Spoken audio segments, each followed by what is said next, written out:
All right, ladies and gentlemen, we have made it back yet to another episode of H2O podcast, but this is the third episode of the Healing Through Relationships as we are talking about how do we heal through relationships within the Black community in particular.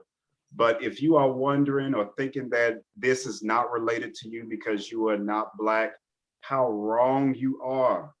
Because truth be told, even though we are centering on topics and issues that are related to the Black community, we are all one race. So the issues that happen in the Black community are likely to happen in the white community, the brown community, the Asian or yellow community, and every other community that's around the world and developed countries especially. But before we dive in, let me do my normal protocol because I think it's important for us to have a practice where we can take some time and be mindful of the moment. I think that's critically important, especially in today's time when stress, anxiety, and depression are on a whole nother level. So I'm going to put my laptop down and I just want you all to do what I do. And that's just to simply take a couple of deep breaths with me.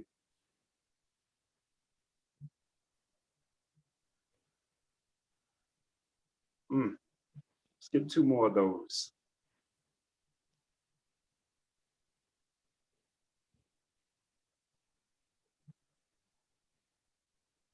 Again, you can do 4 seconds in, 6 seconds exhale, 5 seconds inhale, 5 seconds exhale, whatever feels comfortable to you. But let's take one more.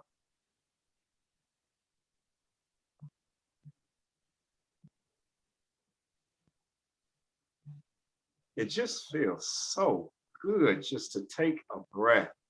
Anytime that we allow ourselves to take that good, fresh breath, we are allowing more blood to flow through the frontal parts of our brain, which is where our thinking happens. And I'm going to tell you, if there's a few times, I know for me, if there's a few times you're going to have to stop and breathe for tonight, just breathe and know it's going to be okay. We're going to make it through.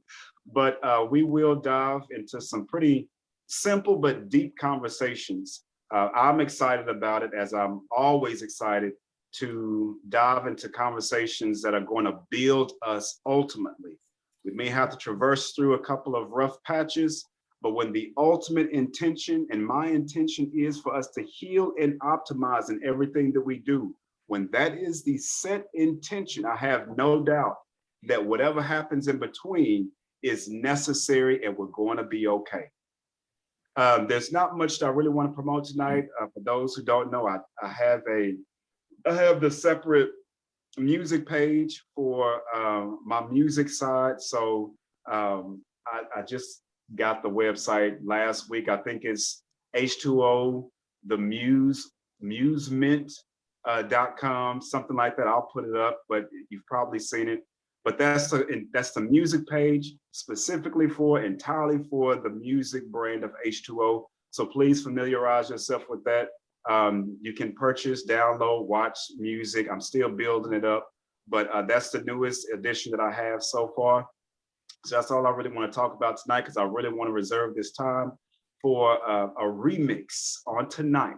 I will not be the host of this evening's conversation because I want the diversity in how we discuss the topics at hand. And so I've asked my dear brother, Coach Draco Miller, to facilitate tonight's conversation. And ladies and gentlemen, I cannot wait to ask some of these questions, because I know that you are going to understand how profound it is to ponder on these questions. And for many of you who are going to be watching this at some point later on, hopefully you'll pause the video at the point of him asking the questions. And before we even discuss it, you have the discussion within yourself. Or perhaps if you're watching it with someone, that you will pause and perhaps discuss the questions with someone else, and then unpause and just see where your conversation pairs with the conversation that Coach and I have. So without further ado, I'm going to turn it over to my dear brother, Coach Draco Miller. Thank you very much for joining the platform yet once again. Brother Rod, it is good to be here. I am ecstatic about our conversation tonight. Yes, It yes, is sir. one that is needed, one that is definitely going to promote healing and education Yes, sir. and just all of those things. And so I appreciate you, my brother, for allowing me on your platform. And thank you for allowing me to facilitate this podcast this evening.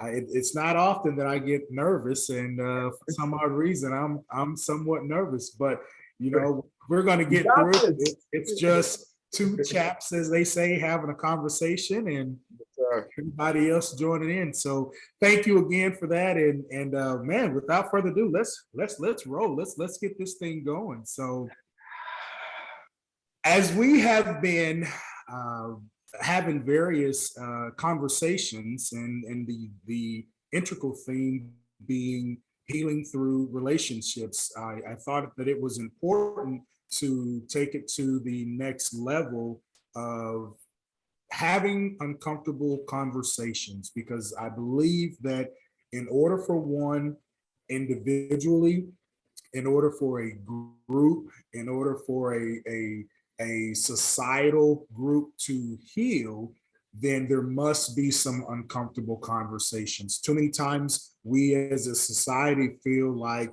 we can just turn the page on something and it's fixed, or not talk about something and it's fixed. And honestly, that doesn't fix the problem. It creates new problems, and it creates more problems, and you still have the underlying problems. So throughout this evening, we're going to have some uncomfortable conversations, and I would like for everyone to know that a good leader, a good facilitator, or a smart person always finds someone who may be a little smarter than they are. So the questions may be mine, but the topic is definitely not. First and foremost, that is Brother Rod. But second of all, these will stem from this book, Uncomfortable Conversations with the Black Man by Emmanuel Acho. And he is an ESPN analyst. You've probably seen him. He played for the University of Texas. He was a stellar athlete, grew up in the Austin area. And after the George Floyd situation, he wrote this book, not as a negative binding book, but as one that a lot of his counterparts were asking him. And he was asking questions to them. So he put it all together inside of a book. So we're going to dive into some of those later on. But in this first segment, let's talk about what it means when you hear, what are your thoughts when you hear uncomfortable conversations with a Black man? What's kind of the Rorschach? What's kind of the first thing that comes to your mind? Coach Drock, can I ask you to do one thing before I answer you? Yes. I want you to qualify yourself in this conversation with what you do in terms of a coach, and why this is something that really hits home for you, and what you do as you can introduce your title as a leadership coach, but just tell us more about that aspect, and then I will be absolutely thrilled to answer your question, brother. Absolutely. So for those of you who may or may not know me, my background is in education, collegiate education. I spent 16 years professionally on that, and then kind of I started off as a football coach, which is why you hear Brother Rod call me Coach Miller. And in coaching, I found myself not just coaching athletes, but coaching people. And so when my tenure was done as a football coach, I went to the round of coaching individuals. And what I am striving to do is to lead them into a better them through leadership, education, advancement, and development, which is what LEAD stands for. And so my background through coaching is again through athletics and with individuals. But more than that, I have had over the 20 plus years various experiences with various groups, individuals, and all that, that lends to tonight's topic of healing through relationships. And so I strive to mentor people, to have conversations, to divulge things that may be personal to them, but may help someone else. So for the last, 10 years or so, I've transitioned into being that servant leader, that coach, if you will, of helping other individuals get and advance to where they want to be. And that could be on a professional level, that could be on a personal level, a relationship level, whatever those cases may be. So Coach Miller is here not only to coach you in the games in the world of athletics, but also as a individual person and as a group as well. Absolutely, man. Well, thank you for sharing that, because I think it's important for the audience to continue to be reminded of what experiences you bring to the conversation. Though this may not be your quote unquote expertise, it's very much so a part of your expertise because of your background academically, as well as being a coach and working with such a diverse group of people of all ages, young adults in particular. Okay, ask me the question again so I can be reminded and I can answer you directly. Just off the top of, before a person kind of gives folks a working definition, I like to just kind of hit them with a question to get their initial thoughts. So when you hear uncomfortable conversations with a Black man, what comes to mind? Isolation. As I thought about the questions, the first thing that came to mind was isolation. It was disadvantage. But the crazy part, it was also advantage. And it also came authority. And there also came listeners. So those were the first things that came to mind whenever when I thought about the question, just thought about that title in particular. And that's a really good point that you bring up, because sometimes when you hear the word uncomfortable conversations with the Black man, it might put them in a sense of disadvantage. You may be thinking that they're disadvantaged, but they're not empowered like you just talked about.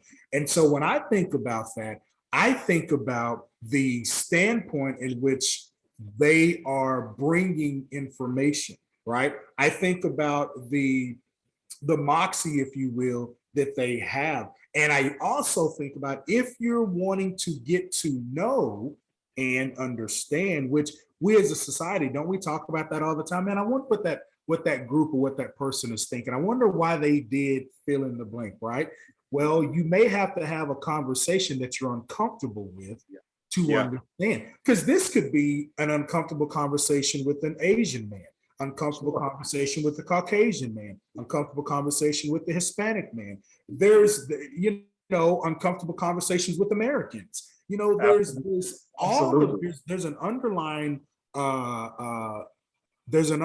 thing there that we all understand that may not be comfortable, especially when you peel back those layers, right?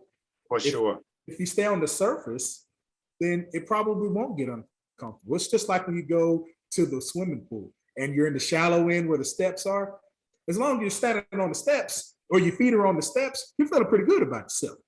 And then as you begin to walk into the pool, you potentially get a little more and more uncomfortable as you're going to the deep end.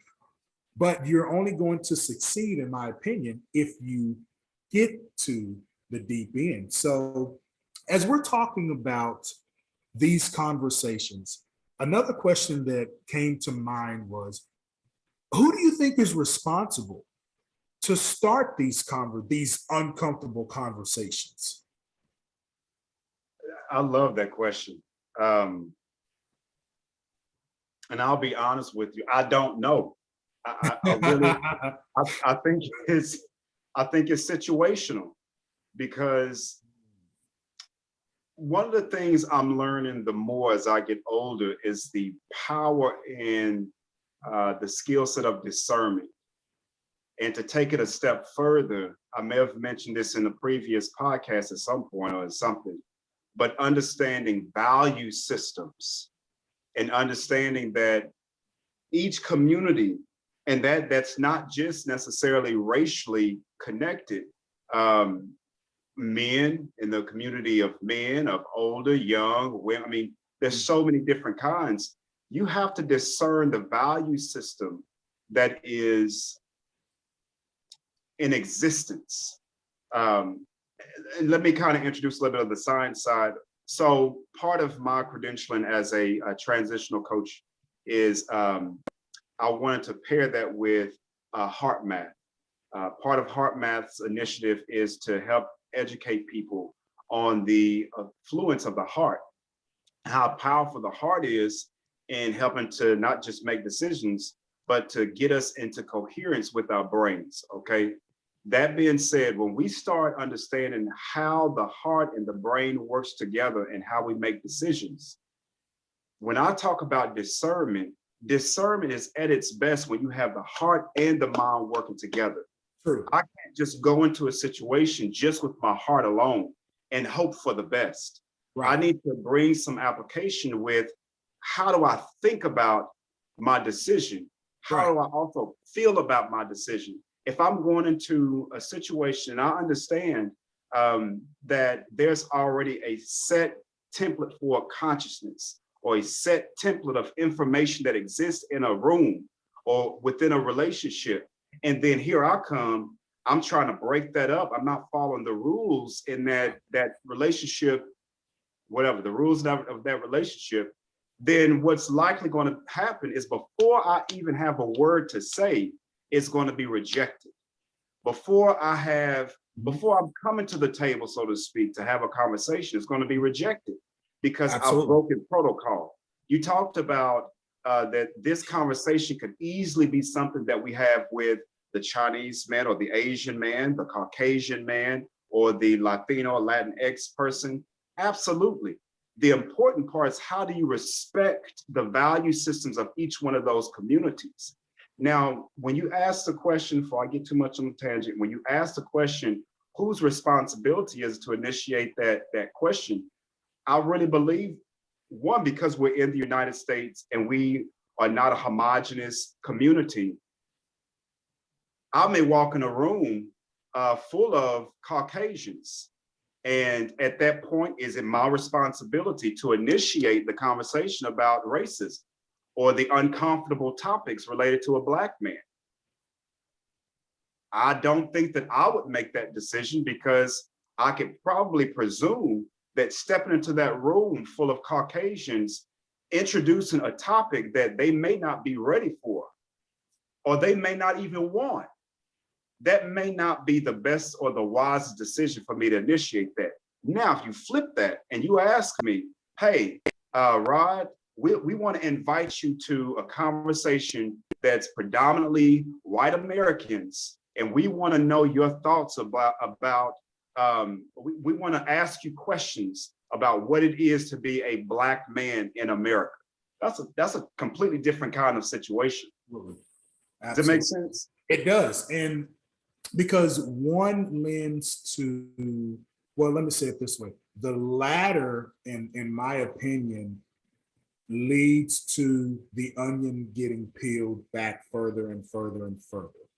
Whereas the first aspect of it, if you're walking into that same room and you initiate that conversation, you may not get past the first layer because that particular group that you're talking to potentially are thinking, why are we having this conversation? Here we go again. They think that I'm a racist, all of those things. So I agree with you that I think that it is potentially a combination. And I think that it's the who's who. Here's the problem that we have. Who's the who's who?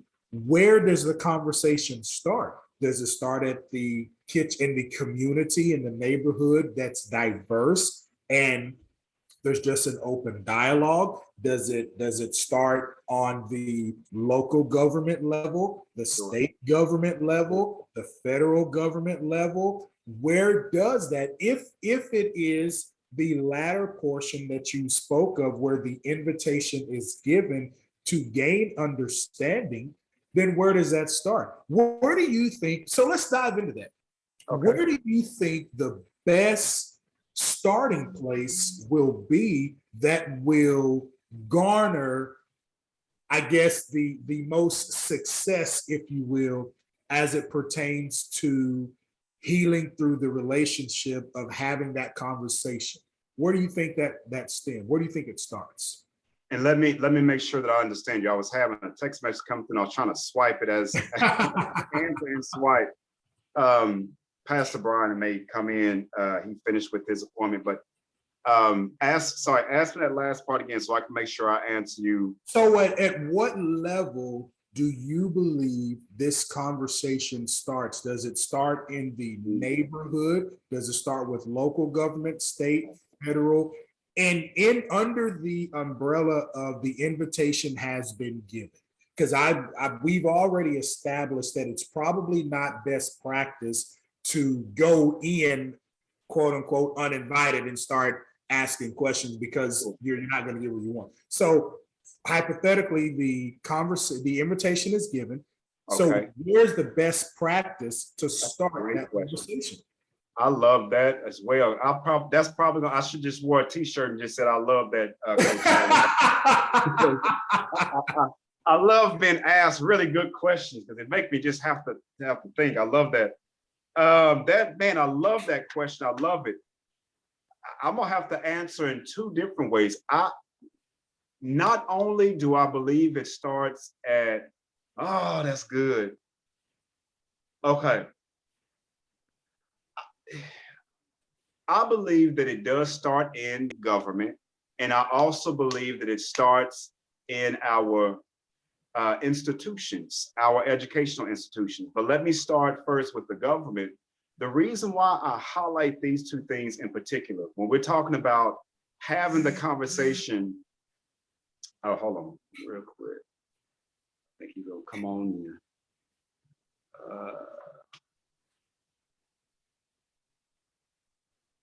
Okay. Pastor Brian, are you here? Yes, sir. How you doing? How you doing, Draco? I'm doing well, sir. How are you, my brother? Doing well, doing well. He over here, he over cornering me with all these brilliant questions, man. Leave me to fend by myself.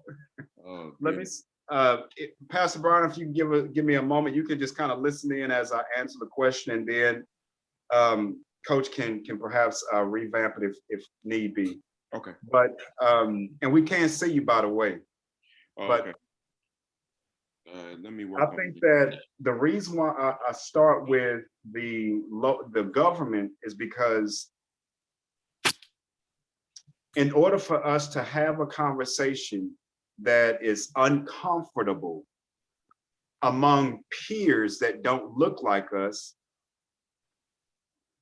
we have to have a model. And we have to have, unfortunately, we have to have a formal conversation first, because we understand when we don't think with this and we're all passion, then what's likely to happen is that passion takes control and you get triggered.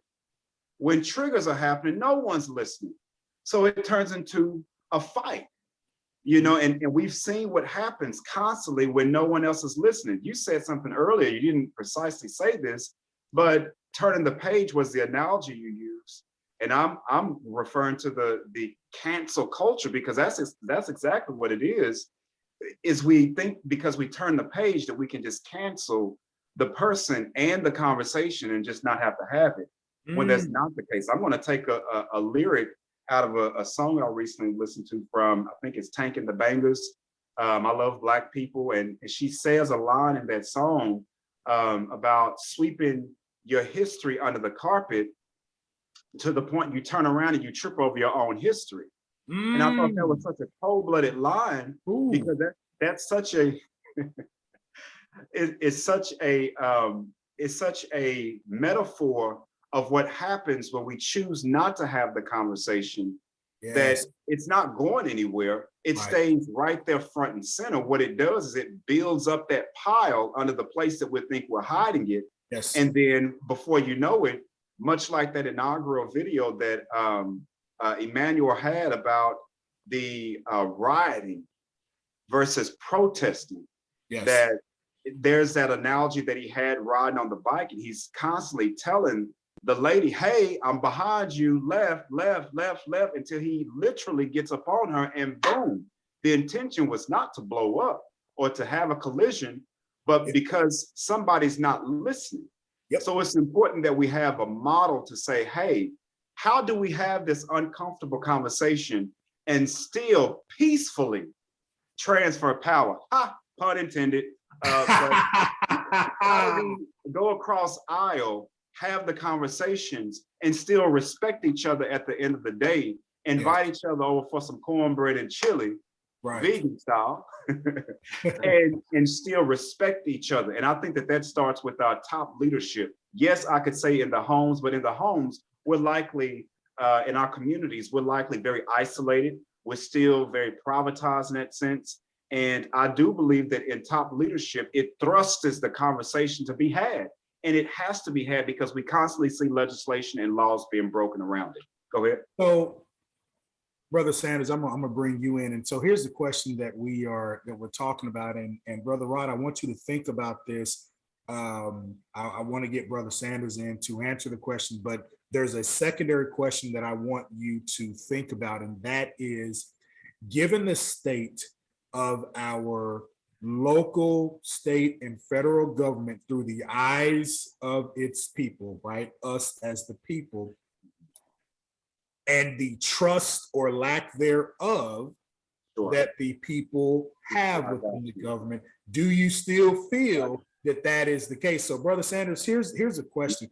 We're talking about obviously healing through relationships, and we kicked this series off with Emmanuel Acho's book of Uncomfortable Conversations with the Black Man. I'm not sure if you're familiar with that, but in his book, he talks about a lot of things, and conversation is the central theme with that. So my question is, these conversations that need to be had that allows a societal group or a society as a whole to heal, where do you believe those should start? Should they start in the neighborhood at the kitchen table? Should they start with the local government, state government, federal government? How should that be comprised? That's a good question, first of all. And I do want to add that I do have his book. Actually, I have not dove into it it's good. I'd like to, but I'll just say this: the first couple of pages were truly powerful, coming from that perspective and talking about the issues that we face, being as a culture of African Americans or Black or whatever you choose to identify with. However, I think it's a much larger conversation that we do need to have. Is something that I believe starts in our education. Our education system is very, very, very critical in what we are instilling, especially if we depositing into the minds of children, because when you think about it over generational time frames, that's when we have really seen a lot of change. It's taken, generations. And I think that if we really want to impact that and really make a shift in the trajectory of the way we're perceiving our Black people and their hardships and the things that they are faced with today as Americans, we've got to talk about the honest issues that America has had with them, with African Americans. We got to be honest. We got to be transparent to that. And America has to own those things as a country and be transparent about those things, because otherwise the kids growing up, they won't understand it in its entirety. Racism obviously is something, but we also should not harp not so much on the negative aspect of it as well. Our African-American culture is very, very, very influential in the state of America and the way that it's progressed over the years. And I think it's important that we highlight that, so that way also you don't taint the image of African-Americans. You know, so our education system and the government has a responsibility in that as well. So I'm looking at it, you can't really leave it up to a neighborhood. It's a collaborative effort. It's in the home, it's in the neighborhood, it's in the states, it's in the nation, and it's globally. So you got to look about how, you got to think about how can I impact those layers, impact those sectors, and implement. For one, policy is going to be big. Education, Yes, you know, our history, it needs to be rewritten. The truth is those books are lying. So, I mean, I'm not going to say they're just lying, but they're not being completely transparent about what we've dealt with or what our ancestors dealt with. Yeah. And we're actually going to dive into that a little bit within here. So, Brother Rod, taking it back to you. So that second part of the question, given the state of the government through the eyes of its people, you have some people that believe our government is too big and they're meddling into the day-to-day lives too much of Americans. You have others that don't think that they're doing it enough. You have others that just simply do not trust anything that the government says, and will even come off and say, well, they don't speak for me. So now that I am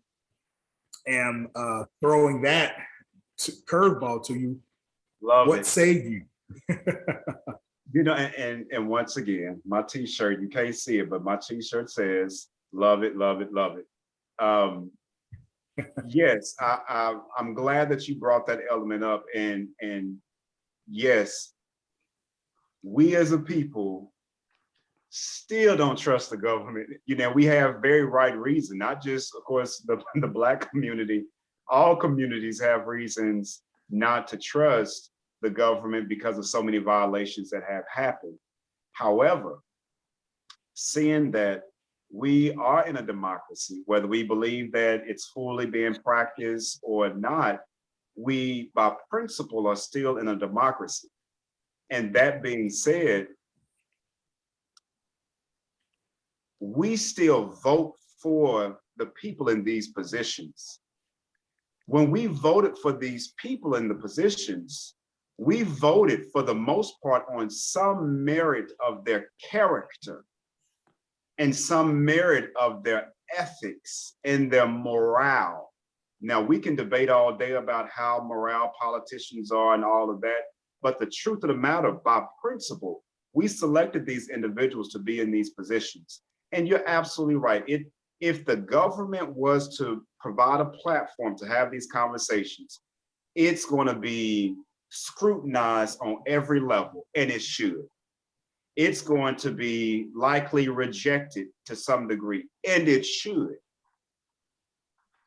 But if we don't start the conversation in a massive kind of way, then we're going to continue to see the same things. And let me add this, because both of you and Brian brought up something. I think Brian mentioned something, Pastor brought up something about global. You know, once I moved out of the country and I was able to see the United States as an outsider looking in, and I began to recognize how influential our media is. Even if we had a platform that began to have its own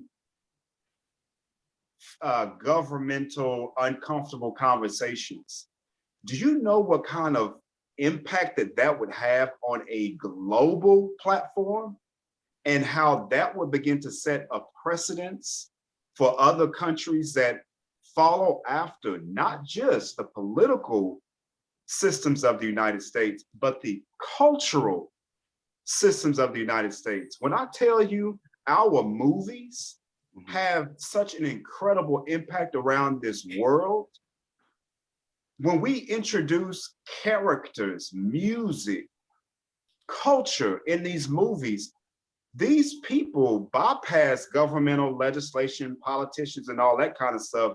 They are consuming the culture like nobody's business. So when you look at just the wow factor of still having the media and the wow factor of still using something that can literally be across the world in a matter of seconds by a video, and that video has content that's starting conversations that can literally transition us into another place in how we treat each other, how we have conversation, how we model having uncomfortable conversations.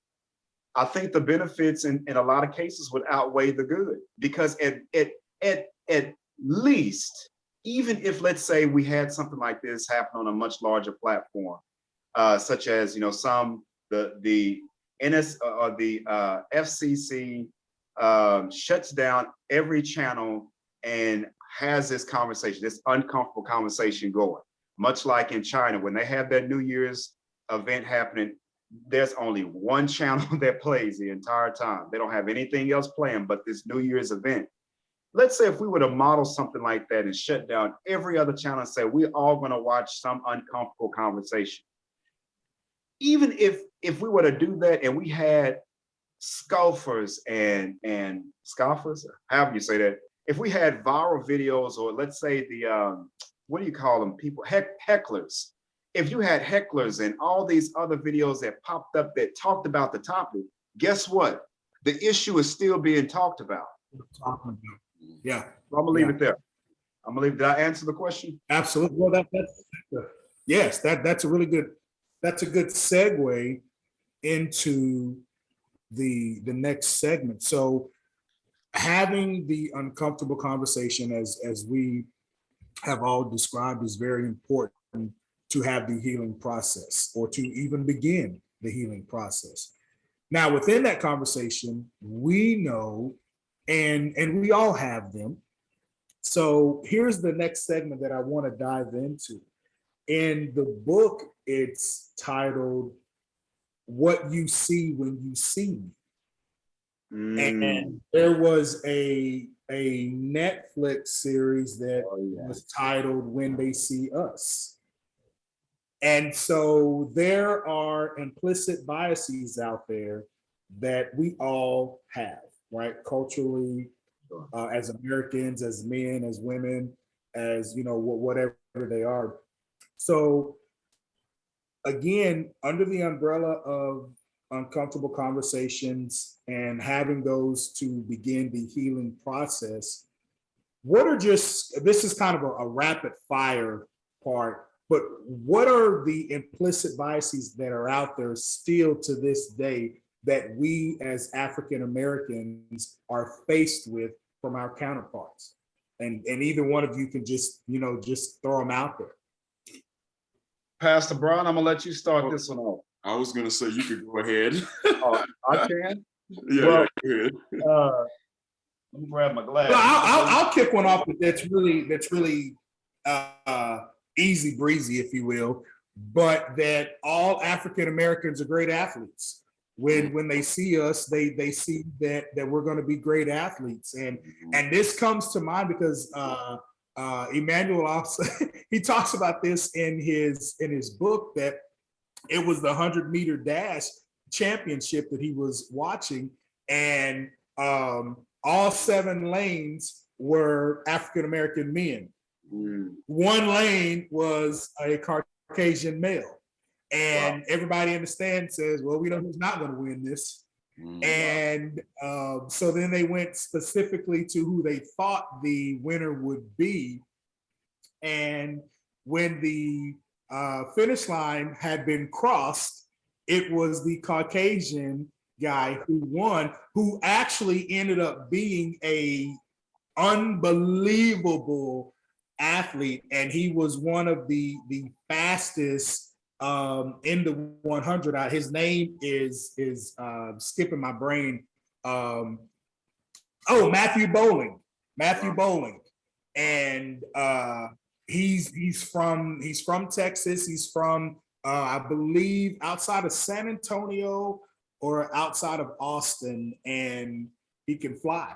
And so one of the implicit biases that we face is that we're going to dominate in athletics, or that all we're going to be is athletes. Sure. Either dominate or, you know, in order to succeed, we have to be an athlete. So I'll kick it back to you guys. Well, you see this hair that's leaning over my shoulder? Yeah. No. So there's the implicit bias that if you have locks, that you are some pothead, ignorant, dirty individual.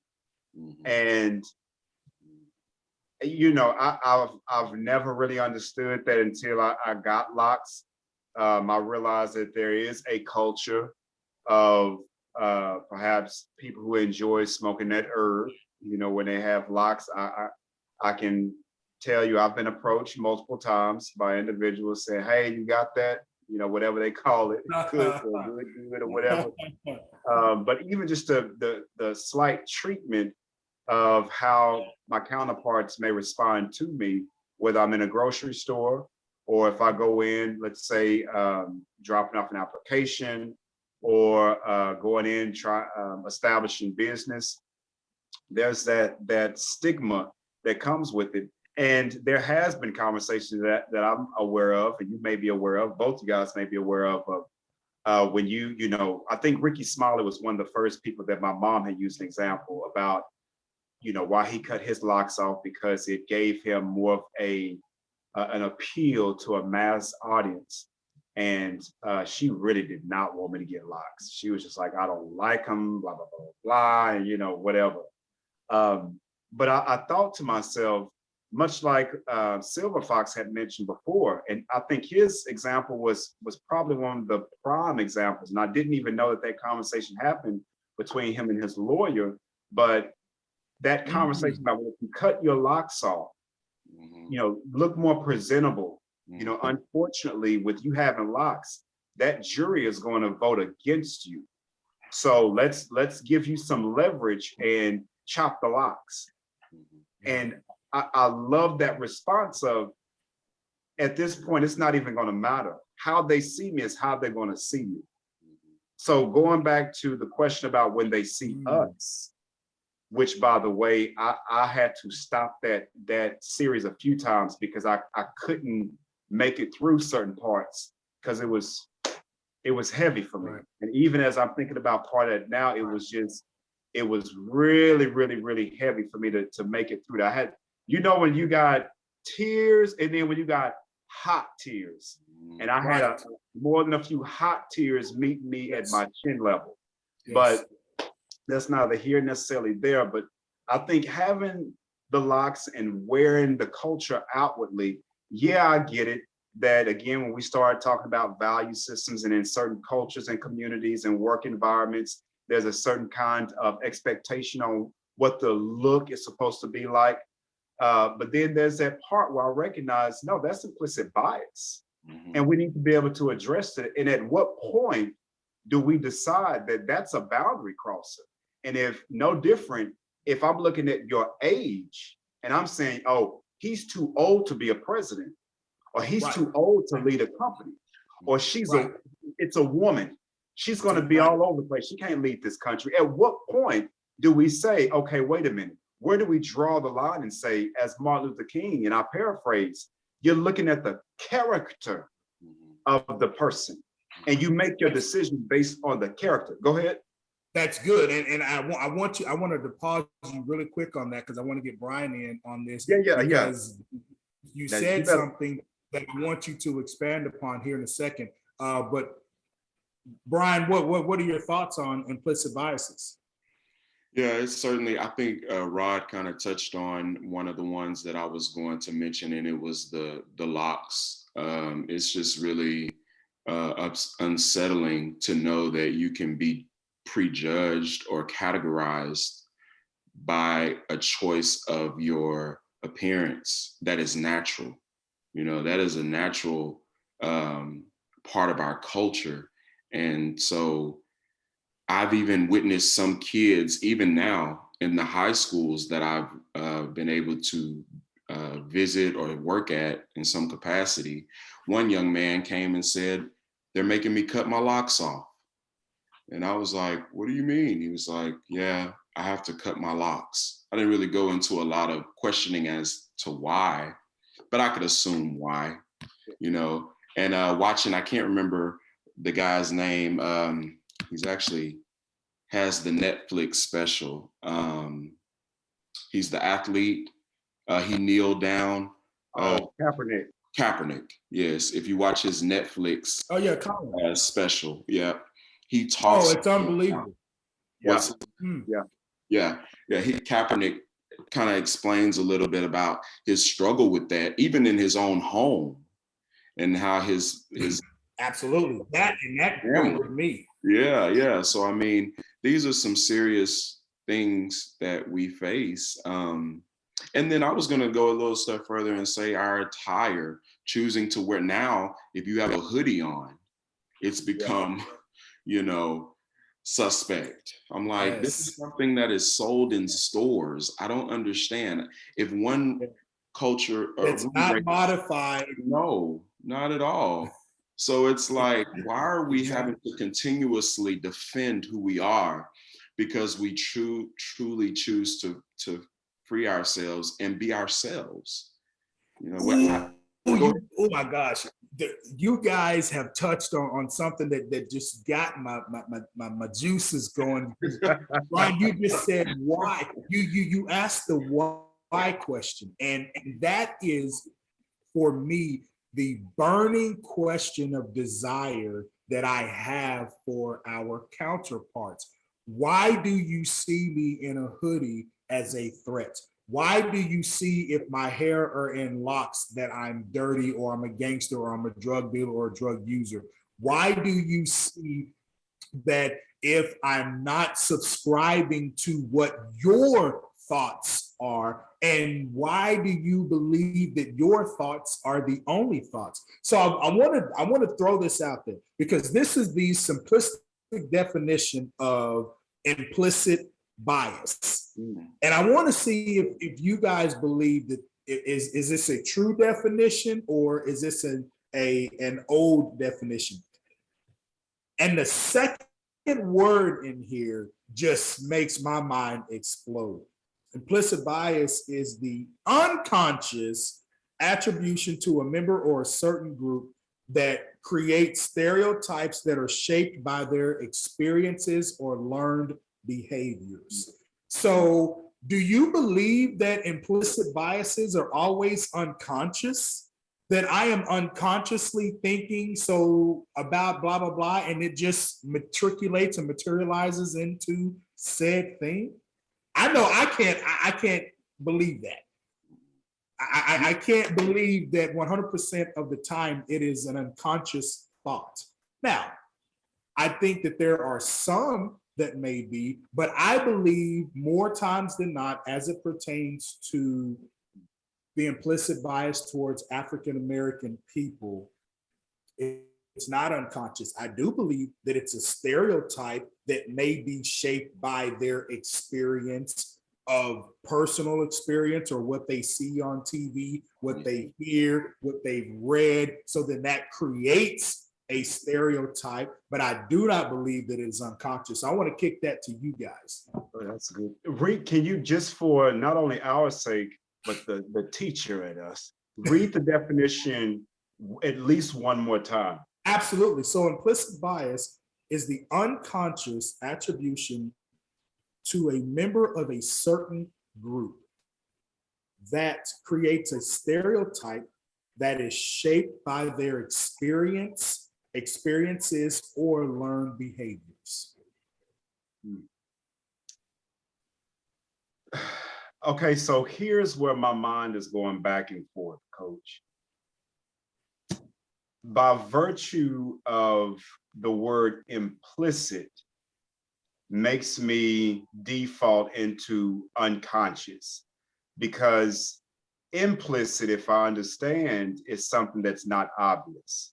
Yes, correct. So that's the kicker for me. However, I think being in communication, something that we've talked about, and you probably remember this, either one of you may remember this, that there's the denotative and then the connotative definition of a word.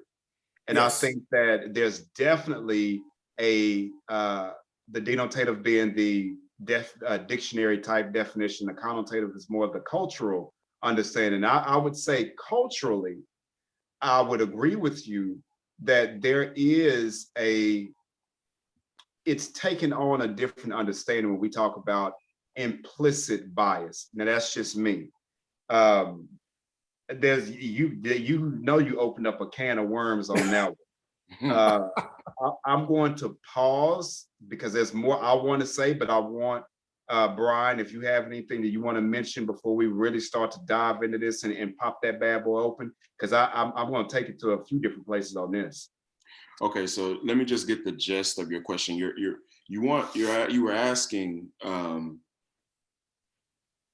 do we believe that that is the true definition of implicit bias, right? Okay, I think it's kind of like, I don't know, I'm gonna have to straddle the fence on this a little bit. I think it's some partial truth in it. I think it is maybe some missing parts that could probably go along in that definition. But implicit obviously is implied through not plainly expressed. So I do think that there are things that are developed both unconsciously and consciously, if you really think about it, because once you become cognizant and aware of something, it's rehearsed in your conscience, and then it's often challenged in your own consciousness. You just don't believe something because someone said it. If I tell you the sky is red, you're just not going to believe it. You're going to scrutinize, you're going to begin to process and all this type of stuff. So I believe that people are, when they're developing these types of implicit biases or whatnot, and we find this being a factor, it's a little bit of both, conscious and unconscious. But I want to add something. You mentioned things that you mentioned experiences, and you mentioned learned behaviors. And experiences is the one that really stood out to me, because it may not have been personal, but it's something like you mentioned on television. And I believe, and I was going to hit on this a little earlier, our media is really, really influential. The TV itself is very, very influential in this wavering on where people develop such biases. So I just wanted to throw that in there. But to answer your question, yeah, the definition, I think it's pretty accurate, but I also think that it could leave some space for some expanding on. Absolutely. So, yeah. Rod, open that Pandora's box. Okay, my God. Let me get some healing myself and say, on that same note, for both of you, and in particular where Brian left off about the media and those implicit biases, I have to put myself out on Front Street, because I myself have allowed those implicit biases to work against our own people, where I may have been walking in a store or driving somewhere and had a reaction, or crossed paths with an individual and had a reaction in here, didn't say anything, but had that reaction here, and that thought, they coming with a gun? Are they gonna come with a weapon? Are they gonna hurt me? Mm-hmm. And it runs deep. It really runs deep. And I'll bring the article up, and then I'm gonna take a little somewhere else, and then I'll just let it be out there for you all to discuss. But you all may have heard about the articles back in the day. And in fact, I'm going to bring this movie up because I know that this was a powerful scene in the movie. We all remember Boys in the Hood, the 1990 or 1991, whatever year it was, Boys in the Hood. You both remember the scene where the black cop pulls Cuban over, the two young men over, and harasses them and begins to throw all these stereotypes about where they were probably going and what they were doing, et cetera, and really belittled them. His own people belittled him and made him feel small.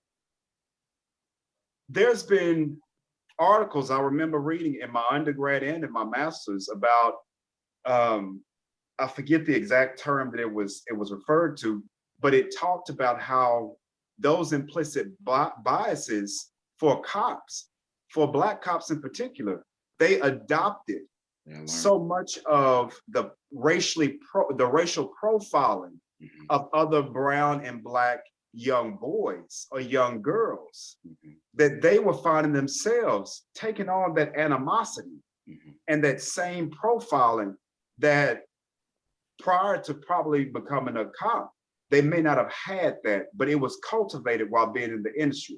Now, again, there may be people thinking, well, did the reality pair well with the facts or the stats that they were given? Were they seeing more Blacks and brown on the streets that were being more the violators? I don't know, but I do know that there's strong evidence that talks about these things, that not only for the non-Blacks, but even for us Blacks, that we have to work through some of our own psyche and have to expose those implicit biases that we have amongst our own people. But I know we're not necessarily trying to take it just there, but I think that that is important for us to bring up because it's a real thing. And I say that because if we're dealing with it, I've come across some research that right, wrong, or different, I don't know, it wasn't mine, but it talked about how at some point, and it could still hold true, that Caucasians would equivalent the fear of a Black person to the same level of seeing a snake in the road, that same initial fear begins to emerge as if their life were being threatened. I mean, obviously we see snakes, everybody kind of freak out for the most part, but that same level of fear is what's experienced with some of the non-Blacks and perhaps even within the community. And I thought to myself, that's a really, really cold-blooded kind of situation. If that be true, that's something to really ponder. And my last point I want to bring up that pairs with that, it's epigenetics. And it's what transitions from generation to generation. When we start looking at epigenetics, and not to get too deep into that, but for example, one of the biggest examples that they have, which I find it slightly, let me save that word because I don't think that, it makes me ponder. I'll say that when we look at the generation of those that the Jewish community that was impacted by Hitler and that whole genocide that was taking place, they found that there's a particular genetic marker on their genes that it's an epigenetic, so it's not associated specifically with genetics, but it's something that was passed along from maybe one or two different generations past them. And what they found was that certain generations were more apt to be stressful or more apt to be depressive or anxious, even if the environment did not call for have any kind of stress or anything like that. And they found that this was something that just continued to pass along. All that to say is that as they start doing more research and they start looking at what other kinds of issues begin to perpetuate generationally, they found that certain kinds of what we call these implicit biases were almost epigenetic markers within certain generations. And I thought that that was so interesting to go back to that definition, that in some cases it is an implicit bias because it's genetic. There's an aspect of your genetics that play into that.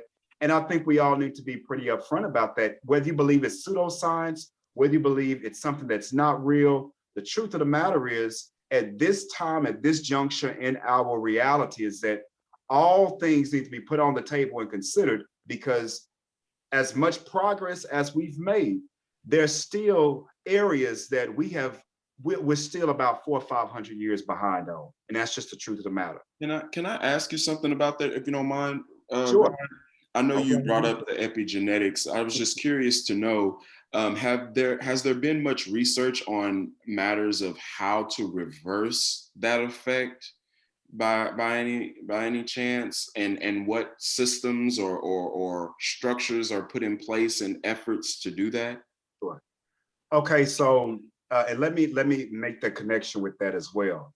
What I found, the reason why I hesitated when I mentioned the research that was done around the Jewish community, because as I've started to study more around epigenetics and genetics, I was like, well, obviously, I don't know about you all, but as soon as I heard that kind of research, I'm thinking, well, shoot, if that was one generation of Jewish community that had that kind of a marker, you got 300-400 years worth of trauma and genocide for African Americans. So the expectation for these issues to be resolved in less than 100 years is preposterous. Right. How can you even think that if this be true, you have genetics that have been passed along that have worked as a disadvantage? Mm-hmm. How do you expect for certain issues to be resolved so quickly? Now, that being said, I'm going to come back to your question. Epigenetics, it does not just necessarily work for a disadvantage. The beauty of it, there's also the byproducts that happen as a result of traumas that have taken place within the communities. Mm-hmm. So when you start looking at epigenetics, so here, for example, someone who has obese parents, just because you carry the gene for obese parents doesn't necessarily mean that your destiny, that your genetics is your destiny. It just simply means you have to be more mindful. And this is the kicker, that you have to be more mindful about your lifestyle because your parents are obese. There are certain things that you have to be extra conscientious of because you're already at a disposition because of your genetics. So you may not be able to eat as much of that that devil egg or that devil cake or chocolate triple cake or what have you, because that's going to be more impactful on you because you already at a disadvantage with that kind of genetic. So just because you carry the gene doesn't mean that that's going to rule your destiny. It just means you need to be aware and tailor your lifestyle accordingly. So no different the way that I would perceive for individuals, whether you're carrying the traumas or not. When you're carrying that epigenetic, it's the kicker is that, are you aware that you may be carrying it? Because if you lack the awareness, then you may be carrying and not understand how those biases, such as that may emerge out of white privilege, or even, we can talk about Black privilege as well, but that may emerge out of white privilege, you may be blinded and not understand why you can't really engage in conversations when you don't acknowledge that there's a real problem because you haven't acknowledged that perhaps you've come from a family of racists. I think does that make any sense? Yeah, it does. I think that's the more direction I was trying to go with the question. I'm referring to the individuals who may not be aware of those type of transfers. So I'm talking about, was there any research done to subliminally, if you will, affect or reverse those types of effects on individuals, let's say, who carry a gene of racial racism or something that's been passed on generationally that they've not come to acknowledge yet? Is there anything in place or research about how to reverse those things?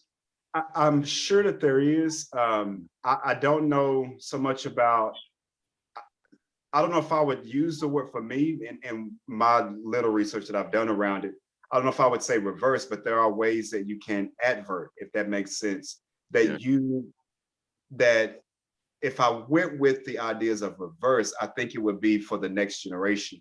And I would even say for the person, let me lean into that for a little bit, that I would say yes, in my non-professional opinion, that there could be a way to reverse it. But I believe, in my opinion, without doing that research, it's going to be how aware are you of the potential racist behaviors that you may have. If I think part of that is going to be around how do you engage in conversations, perhaps with someone who don't look like you. So if I'm Caucasian, am I willing to have the conversation with an African American about racism? Or do I find myself shutting it down, not giving it a chance? At that point, then I need to ask myself, why am I getting offended about something that has either little impact over me, or that I just may simply disagree with? Let me If I say, start, I'm sorry. go I ahead. didn't mean to cut you off. I thought you were wrapping up. I'm sorry. Go ahead. No, well, let me make this statement real quick. And I know you guys, I can just talk my head off. Y'all know that, God dang it. But I think that with a little bit of self-awareness and really question your own motives, being transparent with what you feel when you are around, let's say, an African American, or when certain topics are brought up. I think at the point of awareness, and then you actively make a decision to open that up, question it, and begin to set intention to change that for the better, I think that's how you reverse it. Okay, I think just to touch on this, and then I want to pass it back to Draco, but I do want to say this on a larger scale. I know we often talk about the negative so much about how it's impacted our community, but I do want to just add that our country is making some large strides and progressions, as it pertains to presenting African Americans in a more positive light. For one, major kudos to the current administration for nominating Kenji for the Supreme Court. Putting a black woman on is just amazing. And I think that we are literally seeing it shift before our eyes. And I think that there is a degradation of those racial biases taking root. Now, I'm not saying it's going at the speed we would like. Obviously, we'd always love it to go quicker. But I'm so grateful that in my lifetime, I am able to see these great progressions, even if they're incremental. I'm just truly thankful to be able to witness them in our lifetime. Because when we think about all the hardships our ancestors went through hundreds of years ago, and the trauma that put into our minds, it's truly something to overcome. So that actually that goes lockstep into what the last part of the implicit bias discussion is going to be, and it's what you guys have already talked about, the continual conversation, right? Because that's what moves the needle. Understanding what another person's implicit bias about a society, a culture, an individual is, and then how you stem away from it if there need be one. You can take the hoodie for an example. Is there a need for African American young males not to wear a hoodie? Absolutely not, right? But is there another implicit bias that is negatively affecting our community that we are perpetuating? Then that could be something that, if we want to get real and raw and move the needle, then that's something that we can talk about. One of the things, and I'm old now, I got to put my specs on. Yeah, don't you say that old word over here now. Don't you use that old word. Elder Draco. Man. So here's something that Emmanuel wrote about in his book. He said, so what's the game plan for reducing implicit biases? One way is to spend time with other people, right, in different social, racial, and economic or ethnic groups. You can do different things in different meetings and in different settings. The major thing that he talked about was getting from behind your own desk, getting from behind your own self, and venturing out. And I think Well, no, let me not say I think. Let me pose this question. My belief is that for the most part, we do that. We're an intrigued group of folks, right? Black people, we're intrigued to know. You know, we ask 1,000,000,005 questions. You know, I know growing up, I was always the why king. Why? To the point it got on people's nerves. I mean, you know, and everybody in my family called me Tony, and it was just like, Tony, just go sit down. You know, stop asking all these questions. But I was so inquisitive.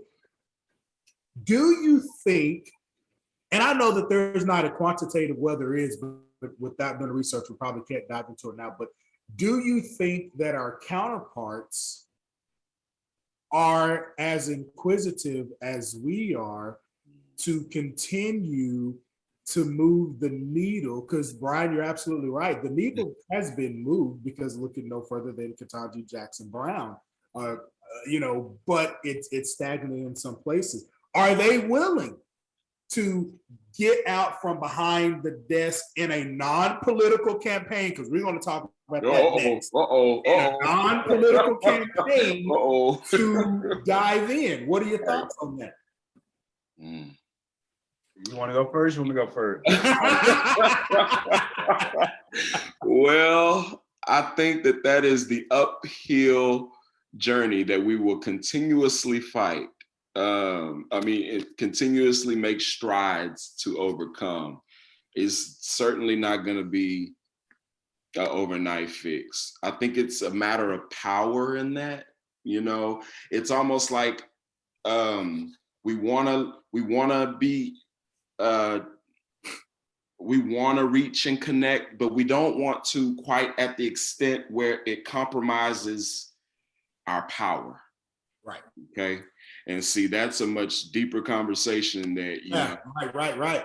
Yes. And especially as it pertains to politicism, you know, that's where you get these conversations about, why do we only see you in our Black churches around political races, or why are we only seeing your face when there's an election, you know? So it's just really, it's challenging. And I think that is one that, because of the incremental shifts of the demographics in politics, I hope, okay, because you got to understand the people who are occupying these positions. I think Rod mentioned this earlier. We're trusting that you are going to make the right decision.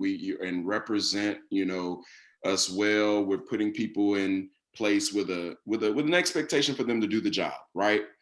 We hope that they don't get into the field and become influenced by the culture in politics that we miss the mark. You see, when you get in there, you have to maintain your sense of knowing of what you've witnessed in your community.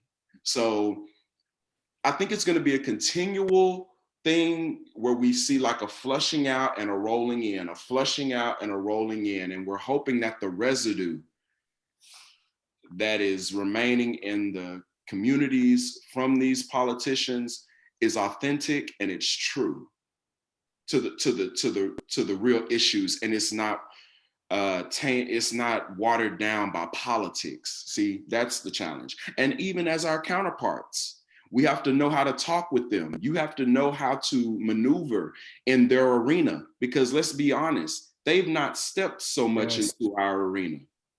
You know, they don't understand, right? But we do, you know. That's my part on it. Lord, that's a really good point. Lord, Brother Rod,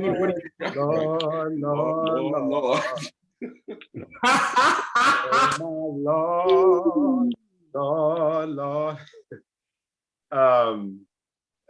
Drunk man, once again, man, the questions are great. Obviously, they get your brother talking a little bit more. Man, I'm going to start it with this. And Drock, with your background in history, I think you'll find both of you, but I know you'll find an appreciation for this. You know, as I have prioritized studying more of Black, African, Pan-African history these last few years, like never before, because it's an integrity thing for me, seeing that in most of my academic career, unconsciously, it was not prioritized because I just didn't know the kind of content that was out there about our community, coming from people that look like us in our community. Sadly, I think as long as we don't think, and I'm speaking to the greater we, not just necessarily in our community, but especially in our counterparts community, as long as there's a majority that believes that African Americans have not made a significant contribution in the development of the world, and we stay as ghosts or shadows in the background, I think it's going to be very hard to face us and feel like there is value in having the conversation, the continued conversation with us. I think as long as you see us as the slaves who have just recently emerged to making strides in the United States and the community of the United States, and that's all you see in our history is more or less 100 years worth of progress from the African American community. If that's all you see, and you feel like you are the saviors of the African people, then I think that you're not going to find a value. You're not going to find a necessary drive to want to have that conversation, because in certain collective conscious mind within that community will perceive as, oh, wait a minute, you're teaching me, someone who has no history, someone who has been taught by me, you're going to now try to make a priority for me to have a conversation with you about your problems? That may be a dark optimist or just a dark pessimistic kind of view, but I think it's a hard truth and a hard pill that I've had to swallow. Ooh, you said something there, the savior. When you believe that you're a savior of a person, of a group, of a society, then you're always going to believe you know what's best for them and can do what's best for them. And so for them, they must stay in the lane in which you're putting them in, because you know the lane that they should be in. Wow. Right. That's sad. Wow. And that's the ideology. That's the ideology of a lot of people, especially in politics. Yes. And that would make perfect sense as to why the conversation in some of their minds will never start with them. And in some of their minds shouldn't even start with us, because how can you have a conversation about something that you don't truly know about, because it doesn't exist? But the truth is, I believe they do. How can I word this? They identify the power within, or else they wouldn't go to certain strides to manipulate. Good. Yes. And try to set up things such as gentrification, these types of things within our systems, because you identify the power, because you know there's power in the people, and especially Black people. I'm just going to come out and say it. Black people, we are a powerful people. Okay. And I believe that there's a residue of fear in them. No offense to the white communities at all. And I'm not suggesting that all white people think like this, because all of them don't. Okay. No. But the truth is that this is a real deal. Okay. And if we deny this and back from the conversation on accounts of trying to make someone else feel comfortable, then we've done a disservice. The truth is, we have to be transparent and we have to be honest about what is the reality.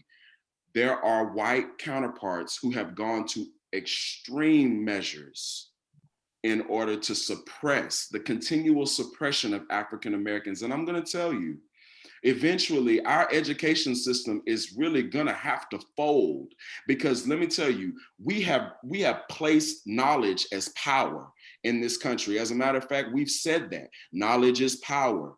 But when we are educating young children, young kids and we're not giving them the proper education behind their culture, and especially Africa. It's so sad when all these young people, when they hear Africa, the only thing they think of is poverty. That is not, or slavery. Yes. Why is that the first thing that comes to our consciousness every time we mention that great, beautiful country? We got to do something about that.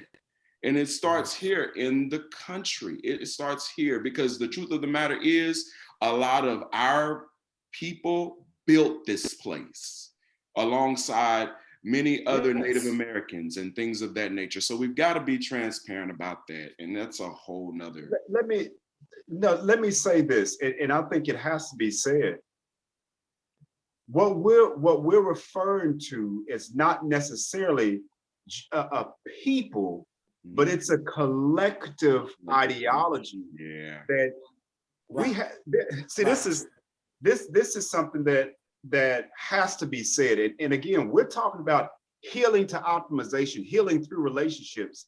One of the things as a health practitioner I've come to appreciate and understand even the more. And I'm sure, coach, as a coach, and you seeing what it is to have injuries of players on the sidelines or on the fields, you know the importance of emergency, urgency, and knowing when to take care of something, and knowing that some injuries, it's going to hurt to heal. It's going to hurt to heal through, but it's necessary.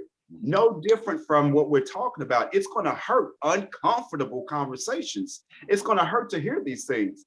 But if you're taking it personal, then I think that you have to question that. You have to ask yourself, why am I taking what he's saying personal? Right. Why is it that if I see too many Black people in a group at a professional setting, I feel the need to try to go break that up?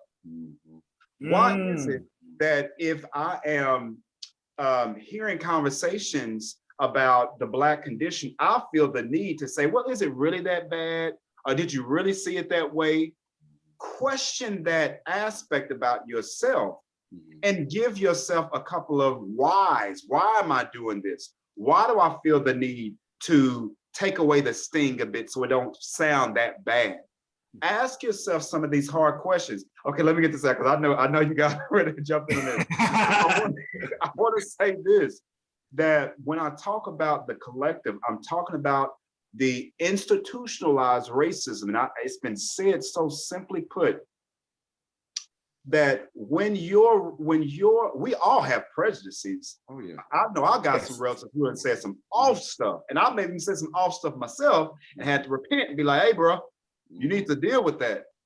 But the difference is when my prejudice has the power to create legislation that then disempowers another people. That is the consciousness that I'm referring to, that if that level of consciousness still exists today, and there has not been changes made in major institutions, from the legislative to the religious to the educational, on all fronts, if we're not having the conversation, say, how is my current system disempowering of people? If I'm not ready to have that conversation and I'm not ready to make that change, then you have to be able to sit in your own toxicity on how you're furthering the contribution of disempowering, disenfranchising of people, and you're perpetuating racial stereotypes and racism that not only impacts of people psychologically, but it is literally harming people, killing people in this sense, that when I can take somebody to the hospital and I can see the color of their skin, and I do not provide them proper care because of their skin color, then I have contributed to the disenfranchisement and the ill will, the illnesses of that person. And I think we got to be ready to have that conversation. Absolutely. And in that conversation, man, that is both of you have said some amazing things on that. That brings me to mind, and there's two segments on here that dive into the very well that you guys have been digging, and one of them is education, and one of them is politics. It brings me to mind just the other day on a platform, a post was submitted, and I'm going to paraphrase this. The post was, they just so happened to use an African American female that has more of a conservative view on things. And the caption was, and I'm assuming that this was a quote that maybe she said, and I don't know if it, or it could have been propaganda to put her up there for a specific reason, right? But the post said this: those that continue to believe that America is or was racist only stem to keep the country divided and does not want us to move forward. Wow. And that struck me like a bolt of lightning, because typically speaking, I try not to respond to posts and all of that. I've always said that I'm a bridge builder, not a bridge tearer downer.